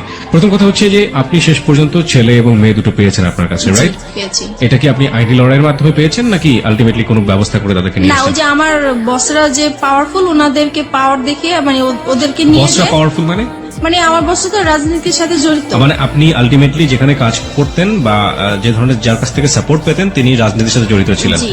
তিনি আপনাকে এমনি এমনি সাহায্য করতেন? জি, এমনি কি ওই দুনিয়া আজকালকে সাহায্য করে? সাহায্য করে। এবং তাও আপনার মতো মানুষকে কেন করতে যাবে সে সাহায্য? উনি একটা অসহায় মেয়ে মানুষ হিসেবে আমাকে সাহায্য করেছে। আর ওনার একটা আশা ছিল, প্রথমে আমি বুঝতে পারি নাই। একদিন সে আমাকে বলেছিল যে তুমি যদি কিছু মনে না করো আমি তোর সাথে একটা কথা বলবো। তো বলতেছে যে আমি তোমাকে বিয়ে করতে চাই। তো আমি বলছি যে না আসলে আমি আপনাকে বিয়ে করতে পারবো না। তখন বলে যে কেন করতে পারবো না? তো আমি বলছি যে আসলে আমি একজনকে ভালোবাসি, তার সাথে আমি এখনো আছি, সে আমাকে বিয়ে করবে, আমি তার সাথে কমিটমেন্টে আছি। ওকে ফাইন, তখন আপনি রাসেলের সাথে কমিটমেন্টে আছেন? জি। মানে রাসেলের সাথে এক ধরনের লিভ টুগেদার আপনি করছেন উইদাউট বিয়ে, এক ধরনের শারীরিক অনৈতিক সম্পর্ক, রাইট? জি। এবং যে বসের কথা এখানে আসছিল উনি আপনাকে কতদিন পর্যন্ত সাপোর্ট করেছিলেন, না এখনো করছেন? কে বস? হ্যাঁ? জি, এখনো সে করছেন। এখনো সে আপনাকে সাপোর্ট করে যাচ্ছেন উইদাউট এনি ইন্টারেস্ট? জি। ওকে, এবং তার সাহায্যে তার রাজনৈতিক ক্ষমতার বলেই আপনি আপনার মেয়েটাকেও ছেলেটাকেও দুজনকেই আপনার কাছে পেয়েছি। রেখেছেন? জি। ওকে, রাসেল এখন কি বলে? আমাকে রাসেলের শেষ অবস্থাটা বলেন। রাসেলের সাথে এখন আমার সম্পর্ক মোটামুটি নাই বলা চলে। নাই বললেই চলে, কেন? কারণ সে আমার একটা ফল্ট পেয়ে, মানে আসলে এটা ফল্ট না, কিন্তু সে ফল্ট ধরে জাস্ট আমাকে বলতেছে তোমার এই ফল্টের জন্য আমি আর তোমার সাথে সম্পর্ক Which রাখবো fault? না। ফল্টটা হচ্ছে যে আমি যেহেতু বাইং হাউসের কাজ করি, আমার বাইরেদের সাথে কন্ট্যাক্ট করতে হয়, বাইরেদেরকে মেসেজ পাঠাতে হয়। তো একটা মেসেজ অবশ্য আমি ব্যক্তিগতভাবে পাঠিয়ে ফেলছিলাম, তো সেই মেসেজটা সে দেখেছে, দেখার পরে সে ওইটাকেই ফল্ট মনে করেছে। তো বলতেছে আমি তোমাকে কাজ করার জন্য সুযোগ দিয়েছি। জীবনে কোনোদিন সে আপনাকে সে ধরনের কথা বলেছে যে একজন মানুষকে ভালোবেসে সংসার করে তাকে ছেড়ে আসছো, আমাকেও যে ছেড়ে যাবা না, তার কোনো কি নিশ্চয়তা আছে? কখনো কি আপনাকে সেই ধরনের কোনো কথা বলেছে, রেগে হোক বা অন্য কোনো ভাবে হোক? না, এইটা আমাদের সম্পর্ক যতদিন ভালো ছিল ততদিন এই কথাটা সে বলে। ভালো মন্দের জায়গাতে আমি যেতে চাই না, আমি শুধু বলতে চাই যে তার মুখ থেকে কখনো আপনি এই ধরনের কথা শুনেছেন কিনা? লাস্টের দিকে শুনেছি। লাস্টের দিকে শুনেছেন। This is the real fact. Okay, যেটা হচ্ছে যে রাসেল এখন কি বাংলাদেশে আছে, মানে আপনার আশেপাশে আছে? না, রাসেল এখন বাংলাদেশেই নেই। বাংলাদেশেই নাই? কোথায় আছে সে? সে এখন আমেরিকায় আছে। আমেরিকাতে আছে। শেষ পর্যন্ত আপনি কি জেনেছেন তার সম্পর্কে, তার ফ্যামিলি সম্পর্কে? সে লাস্টে আমাকে যখন সে যেদিন চলে যাবে সেদিন আমাকে ফোন দিয়ে বলতেছে, দেখো ওই ফোন টোন বা SMS ওগুলো আসলে কিছুই ছিল না, তুমি আমাকে সরাসরি যদি তোমাকে বলি আমি বাইরে চলে যাচ্ছি, আমাকে তো যেতে দিবে না, তাই আসলে ওইরকম কিছু বলা হয়েছে। এখন যেটা হচ্ছে যে আমি চলে যাচ্ছি, সে আমার কাছে লুকিয়েছে পুরো বিষয়টা। সে বলেছে যে সে ভিজিট ভিসায় যাচ্ছে কিন্তু কানাডায় যাচ্ছে, এই কথা বলতেছে। আমি 3 মাস পরে চলে আসবো, 3 মাস পরে তুমি যা বলবো আমি তাই শুনবো, আমি তোমাকে ছাড়া থাকতে পারবো না। তো এইভাবেই পরে কথাই হচ্ছে, উনি বাইরে থেকেও আমার সাথে কথা বলছে। হঠাৎ একদিন আমার কেন জানি মনে হইলো যে সে আর মানে আমার সাথে নাই, কেমন জানি সে আলাদা। বাইরে যাওয়ার পরে একটু ফোন কম করে, তারপরে মাঝখানে সে বলছে যে দেখো তোমাকে বলছি, তুমি যদি কোনো ব্যবস্থা ভালো কিছু পাও, ভালো কোনো অফার পাও, তুমি চলে যাও, আমার আশায় থেকো না। আর যদি আমার আশায় থাকো তাহলে হবে কি হবে না এর কোনো গ্যারান্টি আমি দিতে পারবো না, এখন সবকিছু তোমার উপরে। তো এটা বলার পরে আমার খুব খারাপ লাগছিল। পরে যেভাবেই হোক আমি কোনো না কোনো ভাবেই তার একটা খোঁজ নিয়েছি, তারপর তার বোনের একটা নাম্বারে আমি ফোন দিয়েছি। ফোন দেওয়ার পরে আমি তার ফ্রেন্ড হিসেবে কথা জিজ্ঞেস করতেছি যে রাসেল কোথায়, রাসেলকে তো অনেকদিন ধরে পাচ্ছি না, ফোনে কোথায় গেছে। তখন সে বললো যে আমার ভাই তো আমেরিকায় চলে গেছে। তো আমি বলছি আমেরিকায় কেন হঠাৎ করে চলে গেল? বলে ও তো ওর ওয়াইফের কাছে চলে গেছে। তখন আমি শর্ট হয়ে গেছি কথাটা শুনে। তারপরে আমি বললাম যে ওয়াইফ মানে সে কবে বিয়ে করেছে? বলতেছে সে তো 3 বছর আগে বিয়ে করেছে। তো বললাম ওনার ওয়াইফের নাম কি? তখন যেই নামটা বললো সেই নামটাতে আমি আগে থেকেই পরিচিত, কারণ আমাকে বলেছে এই নামের মেয়ের সাথে ও প্রেম করেছে, দেন ওদের ব্রেকআপ হয়ে গেছে, কিন্তু আসলে ওইটাই ওর ওয়াইফ ছিল। আর যখন ব্রেকআপ হয়ে গেছে তখনই ওর বউ বাইরে চলে গিয়েছিল, সেই টাইমটা সে আমার সাথে পাস করেছে। এখন বুঝতে পারছি যে সে মানে আসলে টাইম পাস করার জন্যই আমার সাথে রিলেশন করা। এত বড় ভুল একজন মানুষ কখন করতে পারে? মানে আমি ঠিক জানি না, ভালোবাসলেই বোধহয় সম্ভব না। লাভ রানস ব্লাইন্ড একটা কথা আছে যে ভালোবাসা হচ্ছে অন্ধ, এবং একটা মানুষকে কতটা অন্ধ করে দিলে একটা মানুষ এই কাজটা আসলে আমি ওর ভালোবাসার অন্ধ ছিলাম। ও এরকম কিছু কথা বলতো যা আমার কাছে খুবই মানে ভালো লাগতো এবং বিশ্বাসযোগ্য ছিল। আর যেহেতু ওকে আমি বারবার বলেছি আমি এই সমস্যাগুলো আমার হাজবেন্ডের কাছ থেকে পেয়েছি, দেন ও আমাকে মানে সবসময় ফ্রিডম দিত, সবকিছু আমি যা বলতাম তা মেনে নিত সবকিছু। এখন আপনি তো বুঝতে পারছেন যে কেন মেনে নিত। জি, কারণ তার ওয়াইফ ছিল, এটা তার জন্য একটা বোনাস ছিল। কিন্তু আমি ভুল কখনো ভাষায় যদি বুঝতে বলে দিই। পারিনি, কারণ সে রাতের পর রাত আমার সাথে কথা বলেছে, সে সারাদিন কথা বলেছে, ইভেন কি প্রত্যেক দিন আমরা দেখা করেছি আমার বাসায় এসেছে। আমি কখনো বুঝতেই পারি নাই যে সে ম্যারিড পার্সন হতে পারে। রাইট, ম্যারিড পার্সন না হলেও আপনার জন্য এটা একটা ভুল ছিল। সে আপনাকে বিয়ে করেনি, এটা অবশ্যই। আপনাকে কমিটমেন্ট দিয়েছে, কমিটমেন্ট রাখেনি। This are all fault. Lastly কি অবস্থা বলেন তো আপনি আমাকে? লাস্ট যেটা হচ্ছে এখন সে মানে আমি যে জানতে পেরেছি তার বিষয়গুলো আমি তাকে জানতে দেই নাই, বুঝতে দেই নাই। আমি এখনো তার সাথে কথা বলে যাচ্ছি, এখন আপনি তাকে লাভ করেন? এখনো তাকে লাভ করি, এবং আমার মানে এখনো মনে হচ্ছে যে আমি তার জন্য সারা জীবন অপেক্ষা করে যাব, কেন? কারণ তাকে আমি অন্ধের মতো ভালোবাসি। এই জায়গাটায় যদি পাবলিক আপনাকে গালি দেয়, গালমন্দ করে, আমার কিচ্ছু বলার নেই। I will inspire them to be honest. But আপনি যে কারণে আজকে এখানে এসেছেন, ভুলের জায়গাটাতে আপনার ভুলটা কোথায় ছিল সেই জায়গাটা আমি আপনাকে স্যালুট করি। এই ভুলের জায়গাটা আপনি একেবারে শেষের দিকে এসে আমাদেরকে আরেকবার স্মরণ করে দিন। আপনি কি মনে করেন আপনার ভুলটা কোথায় ছিল, অপরাধটা কোথায় ছিল? আমার অপরাধটা ছিল যে আমার সংসারেই থাকা উচিত ছিল, যত অশান্তি হোক আমি যদি একটু স্যাক্রিফাইস করতাম আমার সংসারটা টিকে যেত। আর দ্বিতীয় ভুল করেছি যে আমি তাকে ভালোবেসেছি, আমার তাকে ভালোবাসা উচিত হয় নাই। আর যেহেতু সে সবকিছু আমার কাছে লুকিয়ে রেখেছে, তার পরিচয় না জেনে এরকম অপরিচিত একটা মানুষের সাথে সবকিছু করাটা আমার ঠিক হয়নি। আপনি কি পারবেন আপনার সন্তানদেরকে সঠিক উত্তর দিতে যে আপনি এগুলো কেন করেছেন? আজকে লাখো মানুষের কাছে আপনি জবাব দিচ্ছেন। আপনার সন্তান যদি কখনো আপনার সামনে দাঁড়ায় জিজ্ঞেস করে, আমি কখনোই কিছু বলতে পারবো না। That is the ultimate penalty of you. আর কিচ্ছু লাগবে না। That is the ultimate penalty. Because আমি ধরে নিচ্ছি আপনার হাজবেন্ড ভালো ছিল না। দেখুন কতগুলো সমাধান হতে পারতো। আপনার হাজবেন্ড খারাপ ছিল, আপনি তাকে ডিভোর্স করে দিতেন। হ্যাঁ, ডিভোর্স করে দিয়ে আপনি আলাদা থাকতে পারতেন। আপনি একটা লম্বা সময় নিতে পারতেন, দুজনের সেপারেশনে থাকতে পারতেন লম্বা সময়ের জন্য, ট্রাই করতেন যে আলটিমেটলি আপনি ফিল করেন কিনা থাকে।